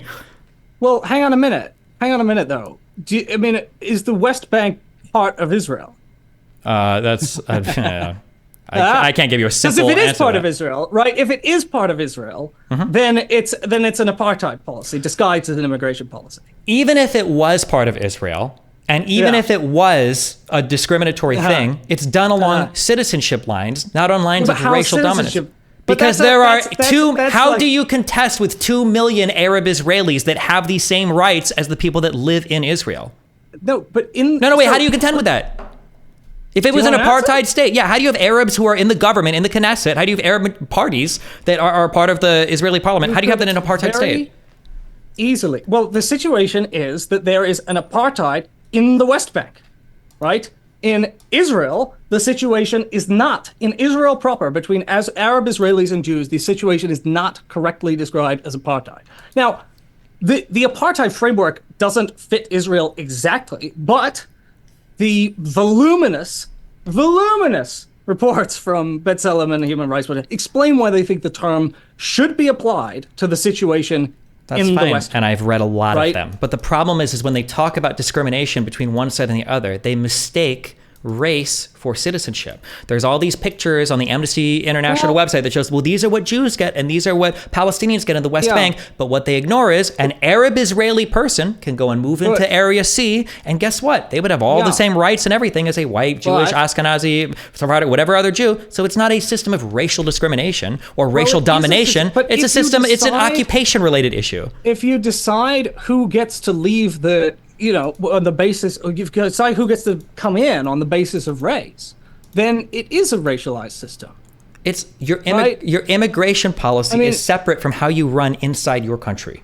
Do you agree, for instance, how can you say that there's racial discrimination when Arab Israelis can be settlers, when an Arab can be a settler? Wait, why does that? I don't understand how that affects whether or not there is racial discrimination. Because an apartheid Because- system is not just racial But let's discrimination, say- not just let's say- deciding who. Hang on.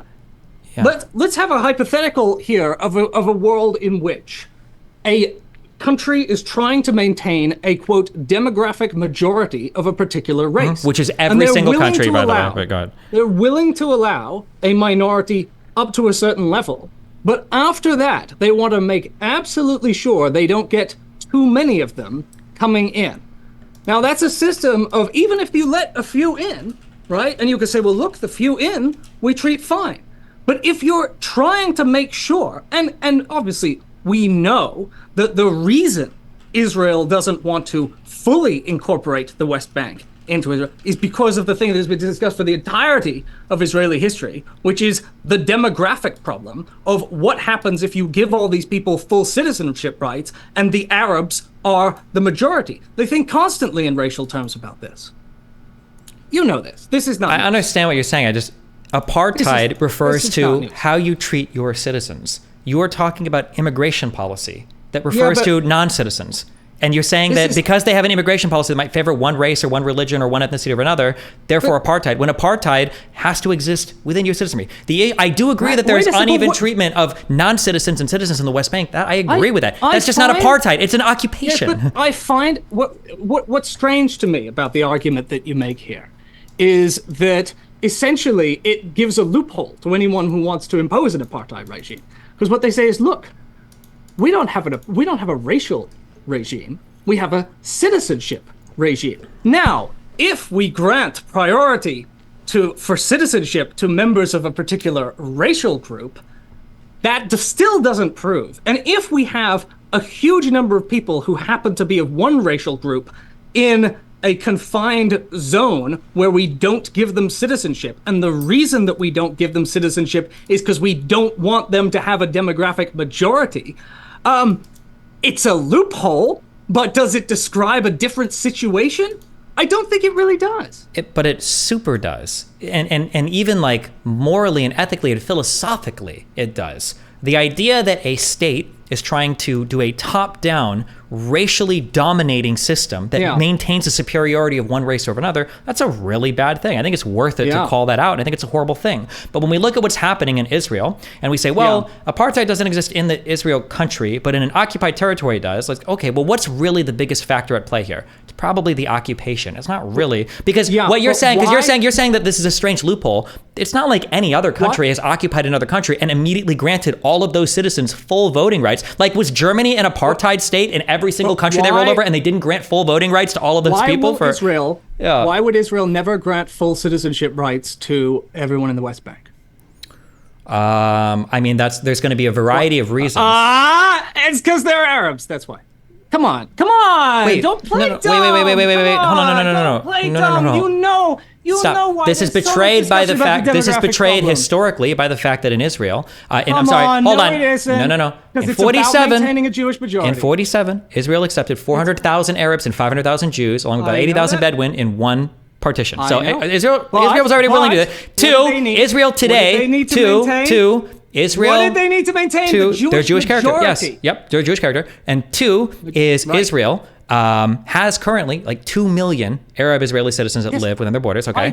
So the issue, when you say the issue with what happens if they fully annex the West Bank, one, I do agree there would be a difficulty in shoring up the Jewish character of their state if they did that annexation. But two, the international community in the surrounding states wouldn't agree with that full annexation. And most importantly, three, I don't think Palestinians would agree to that annexation. They are not willing to even consider. We know that no one in Israeli politics would ever, because I mean the so-called one-state solution, right, is just give equal rights to everyone in Israel, West Bank, Gaza, and the reason that it would never be entertained is because it would create an Arab majority. Why? But just curious, why is that an issue? Because you kind of have a Jewish state. Yeah, but why is that an issue? Do you think there's a legitimate concern there, or is that just born of hatred? Why is it an issue to not have a Jewish state? You'd have to ask Zionists why they wanted a Jewish state. So you're going to tell me all this stuff about the expansionists of Zionism. I bet you know all these quotes by Weizmann and Herzl and Ben-Gurion and Moshe Dayan. I bet you know all these things. Wait, that's trivial stuff, but we can't imagine why the Jews... That's not trivial stuff. Okay, no, but we can't imagine why the Jews want a Jewish majority state, or why they might be hesitant to just completely and totally absorb a certain population, give them equal voting rights and everything else to the people living there. Is there you don't think there's a legitimate concern there at all? We can certainly understand why. I mean, I've mentioned why I think there was a legitimate cause for Zionism. But why? What are you asking? I'm asking, what do you think an average Israeli citizen would think? Oh, if we just absorb every Palestinian, we make all of them citizens, and we are a Jewish minority now, and now an Arab majority state, what do you think they think would happen? They think they're going to lose the Jewish character of their state. But what would happen following that? And they think, what would happen following that? Probably a collapse into civil disorder, because neither side trusts the other at all. Okay, I think the thing that they're worried about. Okay, we'll just say I don't know. So wait, this is such an easy thing to admit, right? They think both sides are convinced that the other one is bent on their destruction. Okay, and the Palestinians kind of have been for Israel for a long time, maybe justifiably so, for at least in the beginning. No, I don't think that's right. I don't think that's right at all. You don't think after seeing things like the October 7th attacks, after the justifications and the support for Hamas, after the Second Intifada? No, I don't think there is majority Palestinian support for a genocide against Israel, against all Jews in Israel. No. Even if that support was only, in terms of violent action, there might be. There's the. I would have to go look at the particular, not a genocide, but like support for the October 7th attacks and for violence. Yeah, but the problem is that everyone's convinced that the October 7th attacks were different than they actually were. Sure, but like, let's say, talked about this, is that nobody thinks that their side is willing to do horrible atrocities. Sure, but like, let's say, for instance, let's say that it wasn't going to be the majority of the new Palestinian population. Let's say it was only, we'll say only 60% of them. Wouldn't that? Wouldn't that be enough? If you absorb 60% of the people into your country that want to see you destroyed or removed, or No, I don't think 60%. You think 60% of Palestinians want to commit a genocide? Is this the not argument? committed genocide, but see a one state created where it's Yeah. an Arab character state, where things like Yeah. Sharia law, perhaps a Islamist dictatorship or Yeah. non-secular theocratic dictatorship, Yeah. where Yeah. Jews are treated as dhimmi again. Do you think that might be a fair assumption that could happen? I don't know. I really don't know. What do you Because think it's they would say if, so let's say that unrealistic. it's unrealistic. Wait, you mean like the one state solution is unrealistic, or? Yeah. Sure. I mean, obviously. Well, but I'm asking, like, don't we both think? agree that I that's feel not like gonna this is happen. probably Right. a fair But wait a fear. So, but we are conceding here the entire point at issue, right? Because if you're saying here there are legitimate reasons why this group within the territory we control has to be denied citizenship, we're still conceding that the reason they're being denied citizenship has to do with their group membership. It has to do with the ideology, I think, is the fear. Yeah. I mean, but this is like, whites saying that we have to keep black people, white South Africans saying they'll kill us all if we give them Hold on. Whites saying we are scared of black people, so we don't want them to immigrate to our country is a far different moral and factual statement than blacks are scary, we want to oppress our own black citizens in our country. Those are two completely different things. No, but we don't want to grant full citizenship rights to these people. Because they don't run the territories fully. Palestinians have total autonomy in Area A and a lot of autonomy in Area B. No, Hamas is the administrators to the Gaza Strip. Conditional autonomy in a bunch of tiny little zones is conditional autonomy. True. They had a whole contiguous map on the table in 2000 and 2008, and they rejected it both sides. We know that they don't have what every other citizen of a democracy has, right? And Israel is supposedly a democracy, but it controls this area where it doesn't give people full democratic rights. Yeah, but that's never been the case under any occupation ever. But why is that relevant? Because we wouldn't call all of those apartheid situations. We call those occupations. Well, we would call those apartheid situations if the reason they weren't ending the occupation was because they wanted to maintain a certain ethnic majority. Well, we might.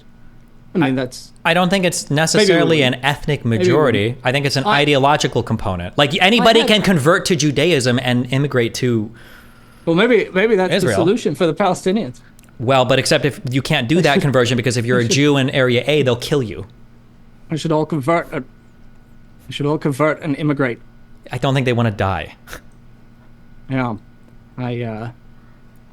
No, I mean I know you don't like the heavy words, Well, I don't like the heavy words because, like, for instance, here's the issue why I don't like the heavy words. This is the issue. Hold on. This is the issue why I don't like the heavy words. Okay, is because I think the facts on the ground kind of suck. I think that it does suck that there's essentially two systems of judgment in the West Bank, right? Which is true, right? You've got military courts for Palestinians. You've got ordinary protection for settlers. You've got the IDF that probably favorably protects settlers over Palestinians. You've got Area C Jews that basically employ cheap labor from Area B and A. Even if the Palestinians do control Area A and B, the checkpoints that they're going to drive through and the harassment and the not control the border, I think all of these things suck. And I think that it would be cool to spotlight those things and talk about them. Because if you talk to an Israeli far-right Zionist and you say, hey, don't you think the apartheid in the West Bank sucks? You're about to have a 15-hour conversation about what the apartheid means and if it is, like what we just had. But if you say, hey, if you were a Palestinian, don't you think it'd be really irritating if every time you wanted to visit somebody in a different village, you've got to get harassed by a bunch of people on these checkpoints? You can't really argue about that. Yeah, that would kind of suck. I agree. And I think that's my issue with all the low links. Same thing with the genocide or everything too. It's like, is there a genocide or not? Like, why the get into that? Doesn't it suck that civilians are dying, buildings are being destroyed, hospitals are being destroyed? Like, shouldn't that be the focus?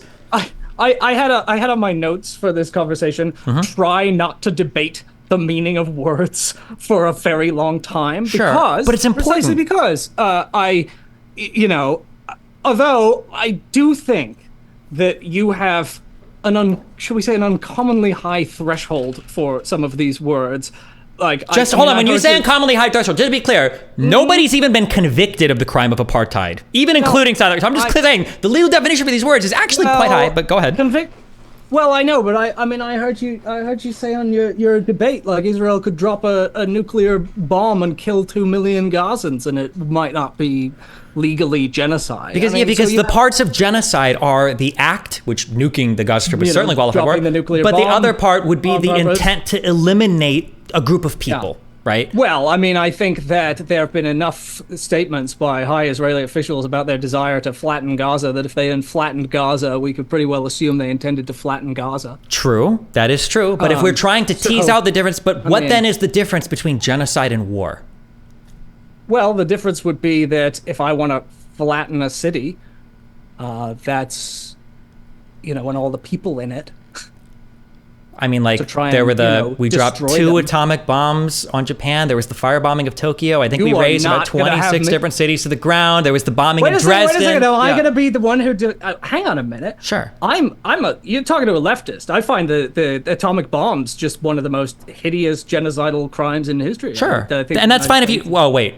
You said genocidal. this I agree idea, that they were. We can argue that they were there bad, are or they no- can argue that civilians died, but remember what they said? genocidal. Remember what they said? They said there are no civilians in Japan. Yes, but is that genocidal? And that's why it was justified to intentionally try and obliterate a huge number of civilians. So then, what is genocide in your mind? Then what does that mean to you then? I mean, the term is imprecise in terms of how it applies to different situations. Well, I think it's pretty But precise. When you try to eliminate through violence a lot of people, and a huge part of why you're doing that, or why you don't value their lives, is because they are different from you. I think those situations get closer and closer to what we would classify as genocide. I 1,000,000,000% agree with you. I think I think what you've stated is enough to be genocide. I would say that because they're different or whatever. But isn't it a totally reasonable explanation that this is a territorial and military dispute? Doesn't that fully explain every single part of the conflict thus far? We don't need genocidal intent to explain what's going on, no? Well, it doesn't explain a lot of the it doesn't explain, first off, the starvation, the refusal to, the punishing of the civilian population. It doesn't explain a lot of the documented instances of blowing up. Can't we explain the block? blockade with the fact that this territory has been pouring rockets into Israel for 20 years? Isn't the blockade probably like the easiest thing to explain? The explanation is complicated, right? Because that's part of it. And another part of it is the desire to economically squeeze the territory. And another part of it is there are all these mixed motivations, right? So after October 7th, a lot of what Israel, you can say, we have to destroy Hamas. That's part of our motivation. Another part of the motivation is revenge, bloodlust. Same thing we had after 9/11, right? And you can say that your willingness to kill people is affected by whether they are different than yourselves. Well, but that makes. But then we're saying that bloodlust. Like, do you think any of America's actions in Iraq and Afghanistan was genocidal? I don't. No, I don't. I don't think it was genocidal. Because I think the problem with the way that people define genocide in this conflict is genocide is basically just going to describe every single war ever. No, I don't think that's true. I think people are describing this one as genocide because, number one, of a lot of the statements that have been made about how there needs to be a Gaza Nakba, how we need to push them all out, we need to flatten it. There needs to be nothing left. All the videos of soldiers saying death to the Arabs and all that stuff. That contributes to the perception. I think also a lot of the targeting of civilian infrastructure that didn't seem to have any military purpose, and also the cutting off of essential supplies for the civilian population. I think those things contribute to people's perception of this as a genocidal act. Okay, I'm going to ask a question, because I don't know, because I'm probably going to dig into this for recent stuff. Is there any genocide that we could point to in history that has this dual military explanation that's comparable to the supposed genocide that's happening in Gaza now? Where a group of people wanted to genocide another, and they were also like at war with each other, or there was like military conflict ongoing. Yeah, probably. I mean, I think that. I would assume. I mean, I described the atomic bombings of Japan as genocidal. But of course, the United States was at war with Japan. There was a military purpose as well.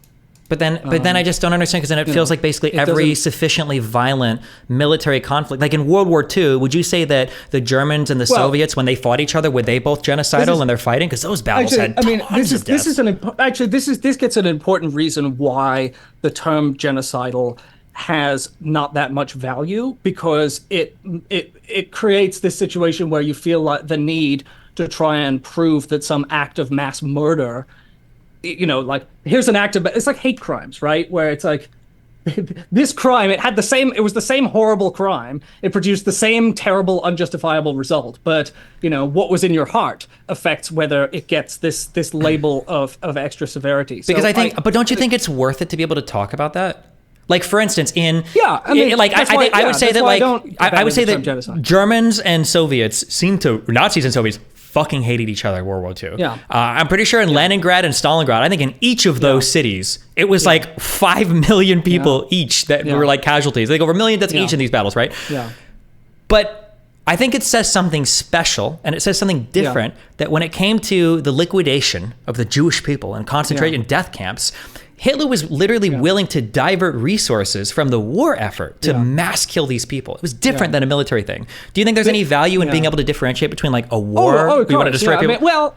Yes. Yeah. I mean, the Holocaust has these, these characteristics that just make it so. Or the Armenian genocide, or we don't have to do the Holocaust. I don't want to fucking. I'm not trying to do the Jew shit for the Holocaust. I don't even care. It was fucking Jews. I'm just saying that like that desire, that special intent, one might say, the dolo specialis of wanting to extinguish a group of people. I feel like that's a special, different thing than just a military conflict where I hate these people. I want to fucking kill them all. I want to kill all these fucking people. I think that's different than like, Yeah, no, but we run the risk though of, if we set it aside, having the kind of opposite effect, right? Which is where when we do something that isn't genocidal, it just becomes justified, even if it achieves, so you take the war in Iraq, for example, right? It causes so many civilian deaths. And we say, well, look, we didn't intend any of them. The result is really, really bad. The result is hundreds of thousands of people being killed.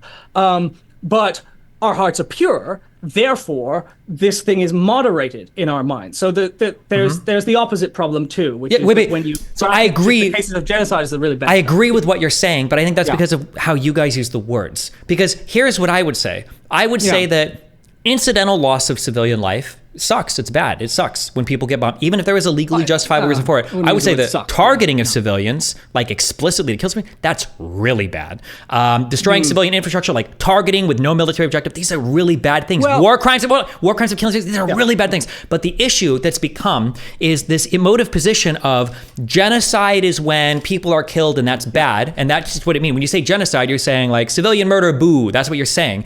And then if anybody fights against the claim of genocide, or when the defense of genocide, or not genocide, but the actions come because it's not genocide. Now we're arguing over, is it bad or not? Can't things be really, really, really bad without there being a genocide? Because here's like an issue that might come up, right? I would expect the ICJ to probably say there's not a genocide. And because of where the conversation is right now, people are going to be like, oh, well, there wasn't a genocide, so Israel did nothing wrong. Right. I think there's an overlap here, right? Because, in our positions, because I do feel like, well, you have to prove it's genocide, and then if it's not, like all of a sudden it's fine. And I think one point that I would make is that you distinguish there between intent, right? It's much worse to kill people on purpose than to kill them as collateral damage. I think that is an instinct that is very much shared. On the other hand, I think that having that instinct allows us to rationalize a lot of horrible things. So let's take in Vietnam, right, when we dropped napalm on villages, or destroyed all the crops, or you could say, well, we're just trying to destroy the crops so that starve out the Viet Cong. We're not trying to get at the civilian population. Our massive carpet bombing, yes, it kills a lot of people, but we don't mean to kill them.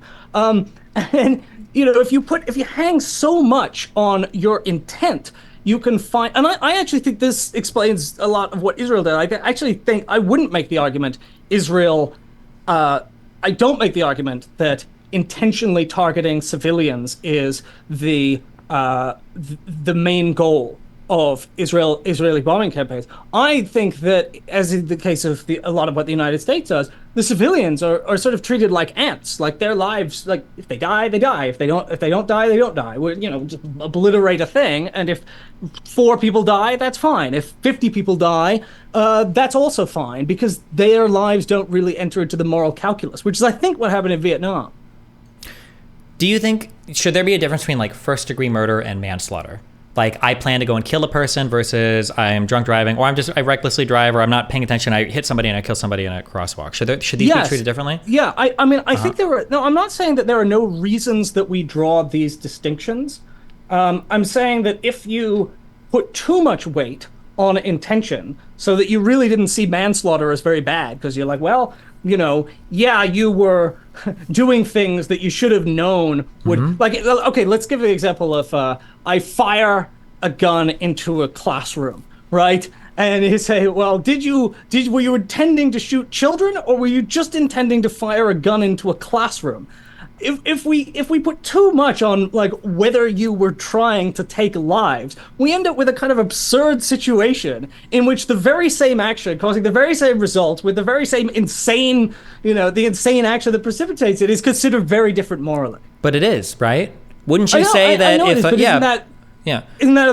that get you to a point? As I say, if you're putting too much distinction between the person who shoots into a classroom intending to kill and the person who just shoots into a classroom, they go, I didn't mean to kill any kids. Well, so the issue is if we're looking at how law of armed conflict works, we're looking at international norms. Yeah. We want to understand that these norms, I agree with you, by the way, that we can't put too much emphasis on one side, of course, because then you get into wacky situations where it's like, oh, there was a Hamas leader there, so I had to nuke that city and kill 500,000 people, right? I agree, that would be bad. But I think a really important balance of international law is you need to protect civilians and make sure that they are as protected as possible, but you also have to allow nations to conduct war. Because if nations are basically paralyzed by international law, such that especially as non-state actors become more proliferated throughout the world, especially the Middle East, and you're fighting these non-state actors, if these people are allowed to operate with impunity, where international law basically ties both your hands behind your back and you can't fight, then nobody would follow international law. People think that the worst case scenario is like, oh no, countries won't be able to defend themselves. That is never going to happen. What'll happen is countries will just say like, well, we're going to defend ourselves, but now we super don't give a fuck about international law. So whereas before, a country might have said, well, we can bomb this and then invade this and do this shit, and we're probably going to lose like 100 people. We're probably going to kill like 5,000 of their civilians, but at least we'll kill the enemy. Now they're going to say, well, hold on, we're never invading this with our ground army. We're just going to fucking bomb everything because we're going to get condemned to saying either way. And apparently proportionality and distinction no longer matter. So that I think that we have to keep that in mind, that when we say 30,000 civilians, however many civilians have been killed, it's important to recognize that is this being done in a proportional way such that the calculations are happening? Because if we just say a number of civilian deaths makes it not okay, what you're providing is impunity to non-state actors or other actors that are willing to blend in with the civilian population to launch terror attacks and do things to operate with impunity. You're saying like, oh, and then what's going to happen is on the other end, because that's only one part of the scary part. The second scary part is states will go, okay, well, fuck international law, because if you're going to say we can't defend ourselves no matter what, we're just going to do whatever the fuck we want now. And I'm not going to risk any electoral losses by having another IDF soldier get injured or killed every fucking day. I'm just going to start bombing everything because fuck it anyway. I think that's the balance. Well, I think, not to drag on too long, but I think we would probably agree on the principle that the number of deaths is not in itself the proof of wrongdoing, because in a situation of war that happens. You have to have some more proof. We would probably differ on whether Israel is more towards the let's just bomb it, fuck it side of things, or the we're taking great precautions to wage war while carefully protecting the civilian population to the extent that we can. Sure, but do you acknowledge that Israel has taken more precautions with this opposing civilian population than any other army has taken in the history of all of warfare? I never understand. They say things like, well, we warned them, and then it's like, but they fled, and then you bombed the places they fled to. The places they fled to did not get bombed as much as the places in the north. Number one, you're never guaranteed. That sounds terrible. That's ridiculous. That sounds terrible. But why is it that Hamas that builds hundreds of miles of tunnels? Why can't they build any tunnels for the civilian population? But you have a choice between. Hold on, you keep saying we bombed it. It's not like Israel bombed the entirety of the South. They didn't say there would be no military operation. You're like laughing because you're saying that like this is crazy. My mom died in a car accident, but they said if she wore a seatbelt, she'd be safe. There's not a guarantee to protect you, but there's obviously less strikes in the South than the North. Do you agree with that? Or do you think there was an equal? Do you think there was bombs was a choice? Hold on. Do you think there was an equal amount of strikes in the North and the South? No, but that's irrelevant. Okay. No, it's not irrelevant. Saying that you're going to be more safe in the South than in the North is true. I'll drop. Okay, you have a choice. I'll drop 3 bombs on your house, or I would drop 1. And or I'll drop one bomb. How about on you this? if you go over here. You can be in this city where we're going to drop. You can be in this city where we drop 10,000 bombs, or you can go to that city where we'll drop 5 bombs. Which one would you choose? So you can't complain, because I give more precautions than anyone else in the world. Because I said you get 1 bomb here and 3 bomb here. Take your pick. It's not 1 bomb and 3 bomb. It's like 10 bombs and 20,000 bombs. 20,000 bombs. There's a huge. Do you acknowledge there's a huge difference in bombs dropped between the north and the south? Yes, there's a huge difference. If you tell them to go to the south, they're safer in the south than they are in the north, right? Wait. Do you acknowledge that they're safer in the south than they are in the north? Yes. Okay, then the orders to evacuate are totally legitimate. What I said was that it was not relevant to the question, right? I said it was factually irrelevant. The point was that we have a long list of things that Israel, if they'd been taking precautions, we have all this rhetoric about, like, we've from Israeli army. It's not rhetoric. Hold on, wait. To be clear. Hold on. To be clear. Nobody has dropped as many leaflets, made as many calls from literally trained calling centers to community leaders, have done roof knocks, have done warnings on the radio, have done international announcements. Hold on, wait. Can you name a single army that's done as much to warn a population as Israel? A single one in any conflict ever? No, the idea is that it's a pretext. It's a silly dropping leaflets on you when you're not safe wherever you go isn't protecting civilians. What that's called is covering your ass by following the law. Yes, by following international law. Gullible people. Okay, so then should the statement civilians, is Israel not allowed then? So then is Israel? So it doesn't matter that we bombed a bakery and a market and a mosque and 30 hospitals and a dozen ambulances. Is Israel never allowed to conduct military operations in the Gaza Strip then? It's not a relevant question. Well, wait, if they can never bomb an apartment or a building or anywhere where Hamas stores all their stuff and hides all the people? Well, it's not what I said, is it? That's not what I said, is it? I said what the evidence is the number of things that have been hit that have been clearly not military. The use of the dumb bombs, the huge bombs. Hold on, dumb bombs have nothing to do with it. And when you say clearly not military, what do you mean? We've got CCTV footage of hospitals being used for terrorist purposes. We've got even Amnesty International and human rights organizations saying that mosques, apartment buildings, houses have munitions stored in them in 2008 and 2014. Very high burden of proof. And so when you have a long list of things like bakeries, things like food delivery trucks that are getting bombed, you have to prove that there was no. You don't. You don't have to prove. You've never had to prove. Nobody has to prove that. You just say. Okay. Well, you just say. You're supposed to do the calc. If you think that somebody's not doing, well, hold on. Nobody has ever published their internal rationale for why they hit or don't hit a certain target. It's up to the country if they want to. I don't see how you could possibly come to the conclusion that you do. Well, I mean, at the very least, you could run. They don't have to prove it. At the very least, you could run. At the very least, you could run.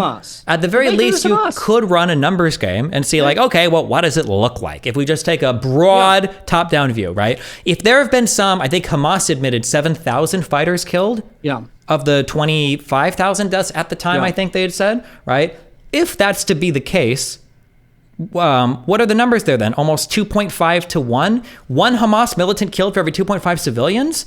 Do you think that 30% of the Gazan population are Hamas? That's a really extremely high number of combatants killed to civilian populations. So it seems like some sort of proportionality calculation must be going on there. It seems to be the case. I don't doubt that there's some sort of proportion. In fact, I think we know.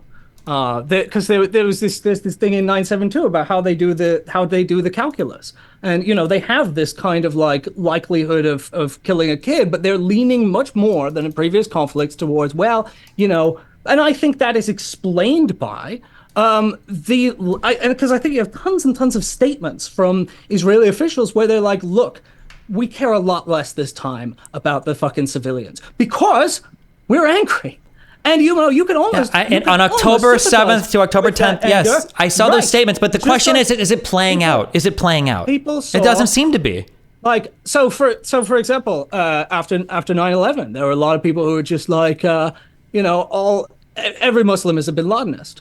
And why would we take precautions when we're bombing Afghanistan? Because they're all Taliban. And I think that is the kind of attitude that probably is prevailing in Israel. But we did try to take precautions in Iraq. right? And in Afghanistan, I believe. And you take, yeah, we took it, but we, because of our devaluation of the lives of Muslims, we don't do near what we would do if we were in an operation somewhere else. What is? Because we think, because they're essentially ants to us, right? So they don't matter if they die. And I think it's pretty clear. I don't understand. How do we explain like World War II is going really far back, but like Gaza could burn for all we care.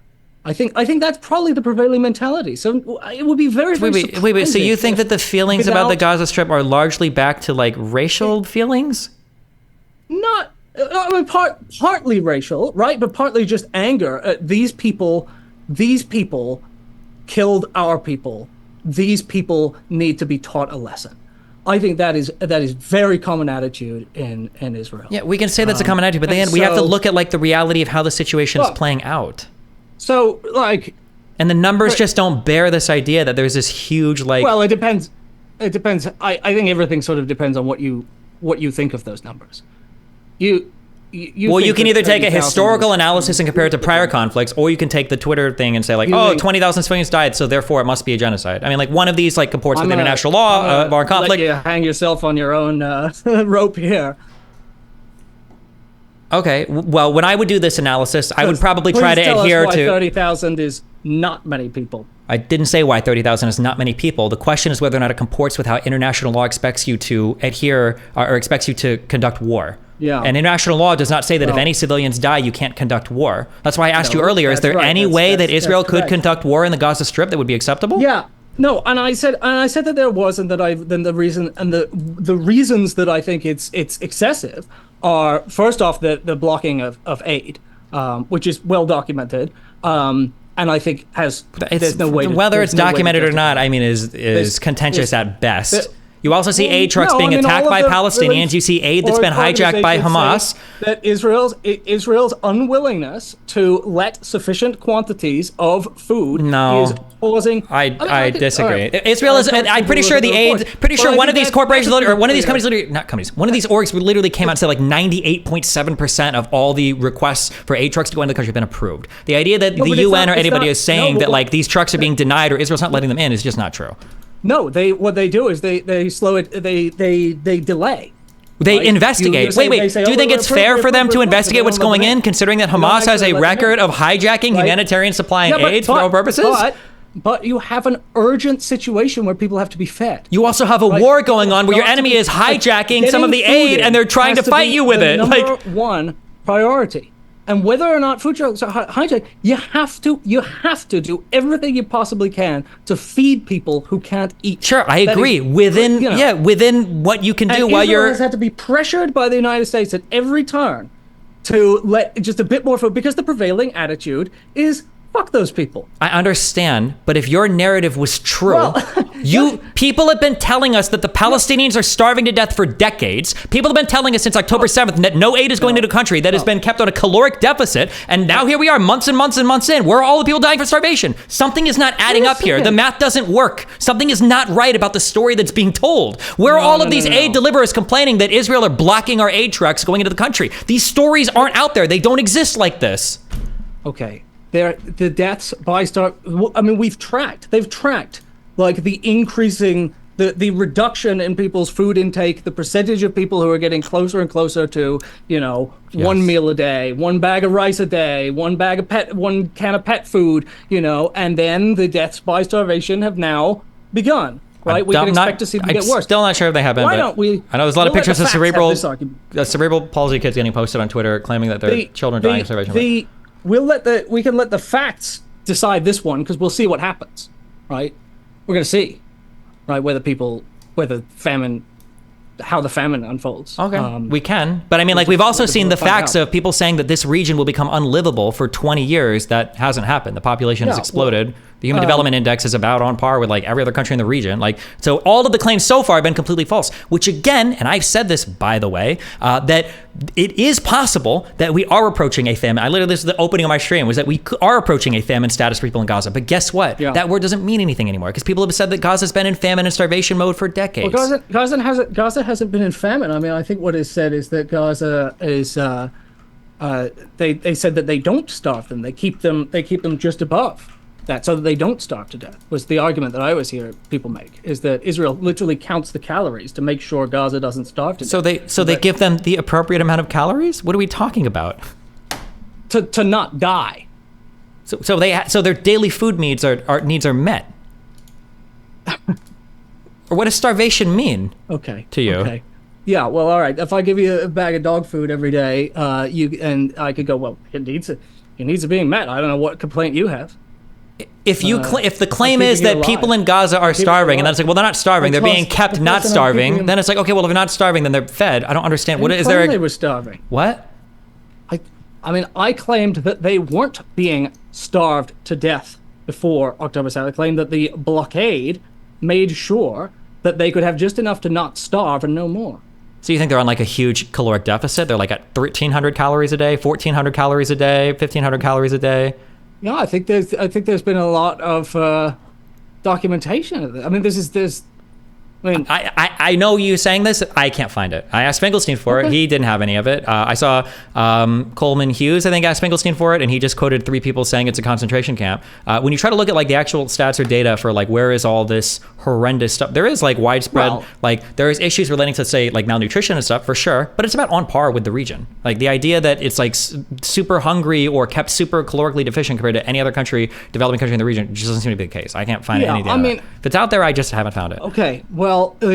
I think I don't think it's really capable of being disputed that Gaza prior to October 2023 was really a poor, high unemployment, the low, the GDP's been going down for 20 years.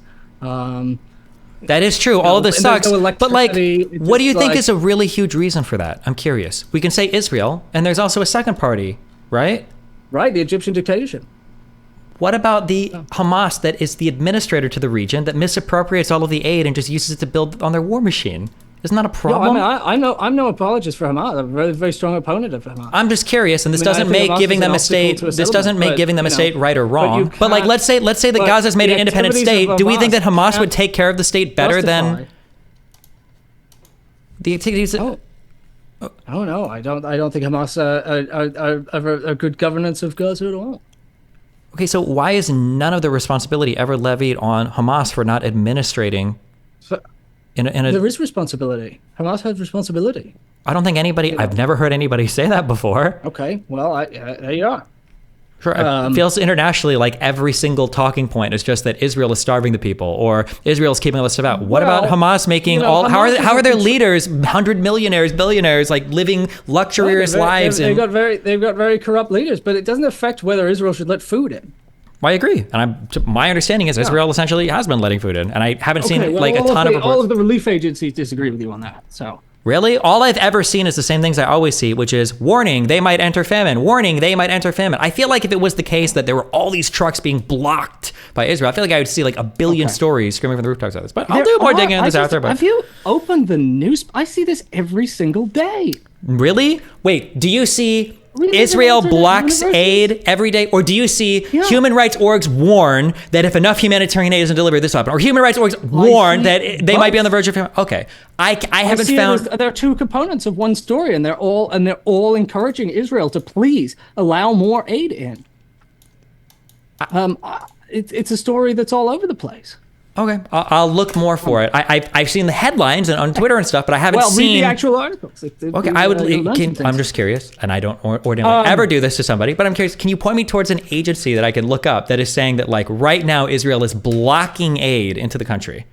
Yes, the Refugees International just put out a big report called "Siege and Starvation: How Israel Obstructs Aid to Gaza." So. Refugees International, how Israel obstructs aid just put out into Gaza. Okay, I'll read that later. Okay, and look, you can dispute their methods or whatever, but yes, I can point you to that because that exists. Anyway. All right. Look, we've had a big argument. We've resolved nothing. It's It was a good conversation. Listen, I appreciate it. I'm gonna head out if that's all right. Yeah. Do you want to shout out your? I guess where can people find you? Where if you got a publication? Okay. Give us a. Oh, I run a magazine, Current Affairs magazine. It's in print. CurrentAffairs.org. You can follow me at Nathan J. Robinson on Twitter. Current Affairs is a podcast and all. How do you do this for 8 hours? My God, I'm tired after. Where's your stamina come from? I just Jesus. Apparently Wikipedia and drugs, according to the internet. So I just. Good lord. You do that every day. This would kill me. Well, listen. I appreciate the conversation. Thanks a lot. All the best. Yeah. Nice to meet you. Yep. Bye. Oh. You know what? That conversation went better than I thought it would.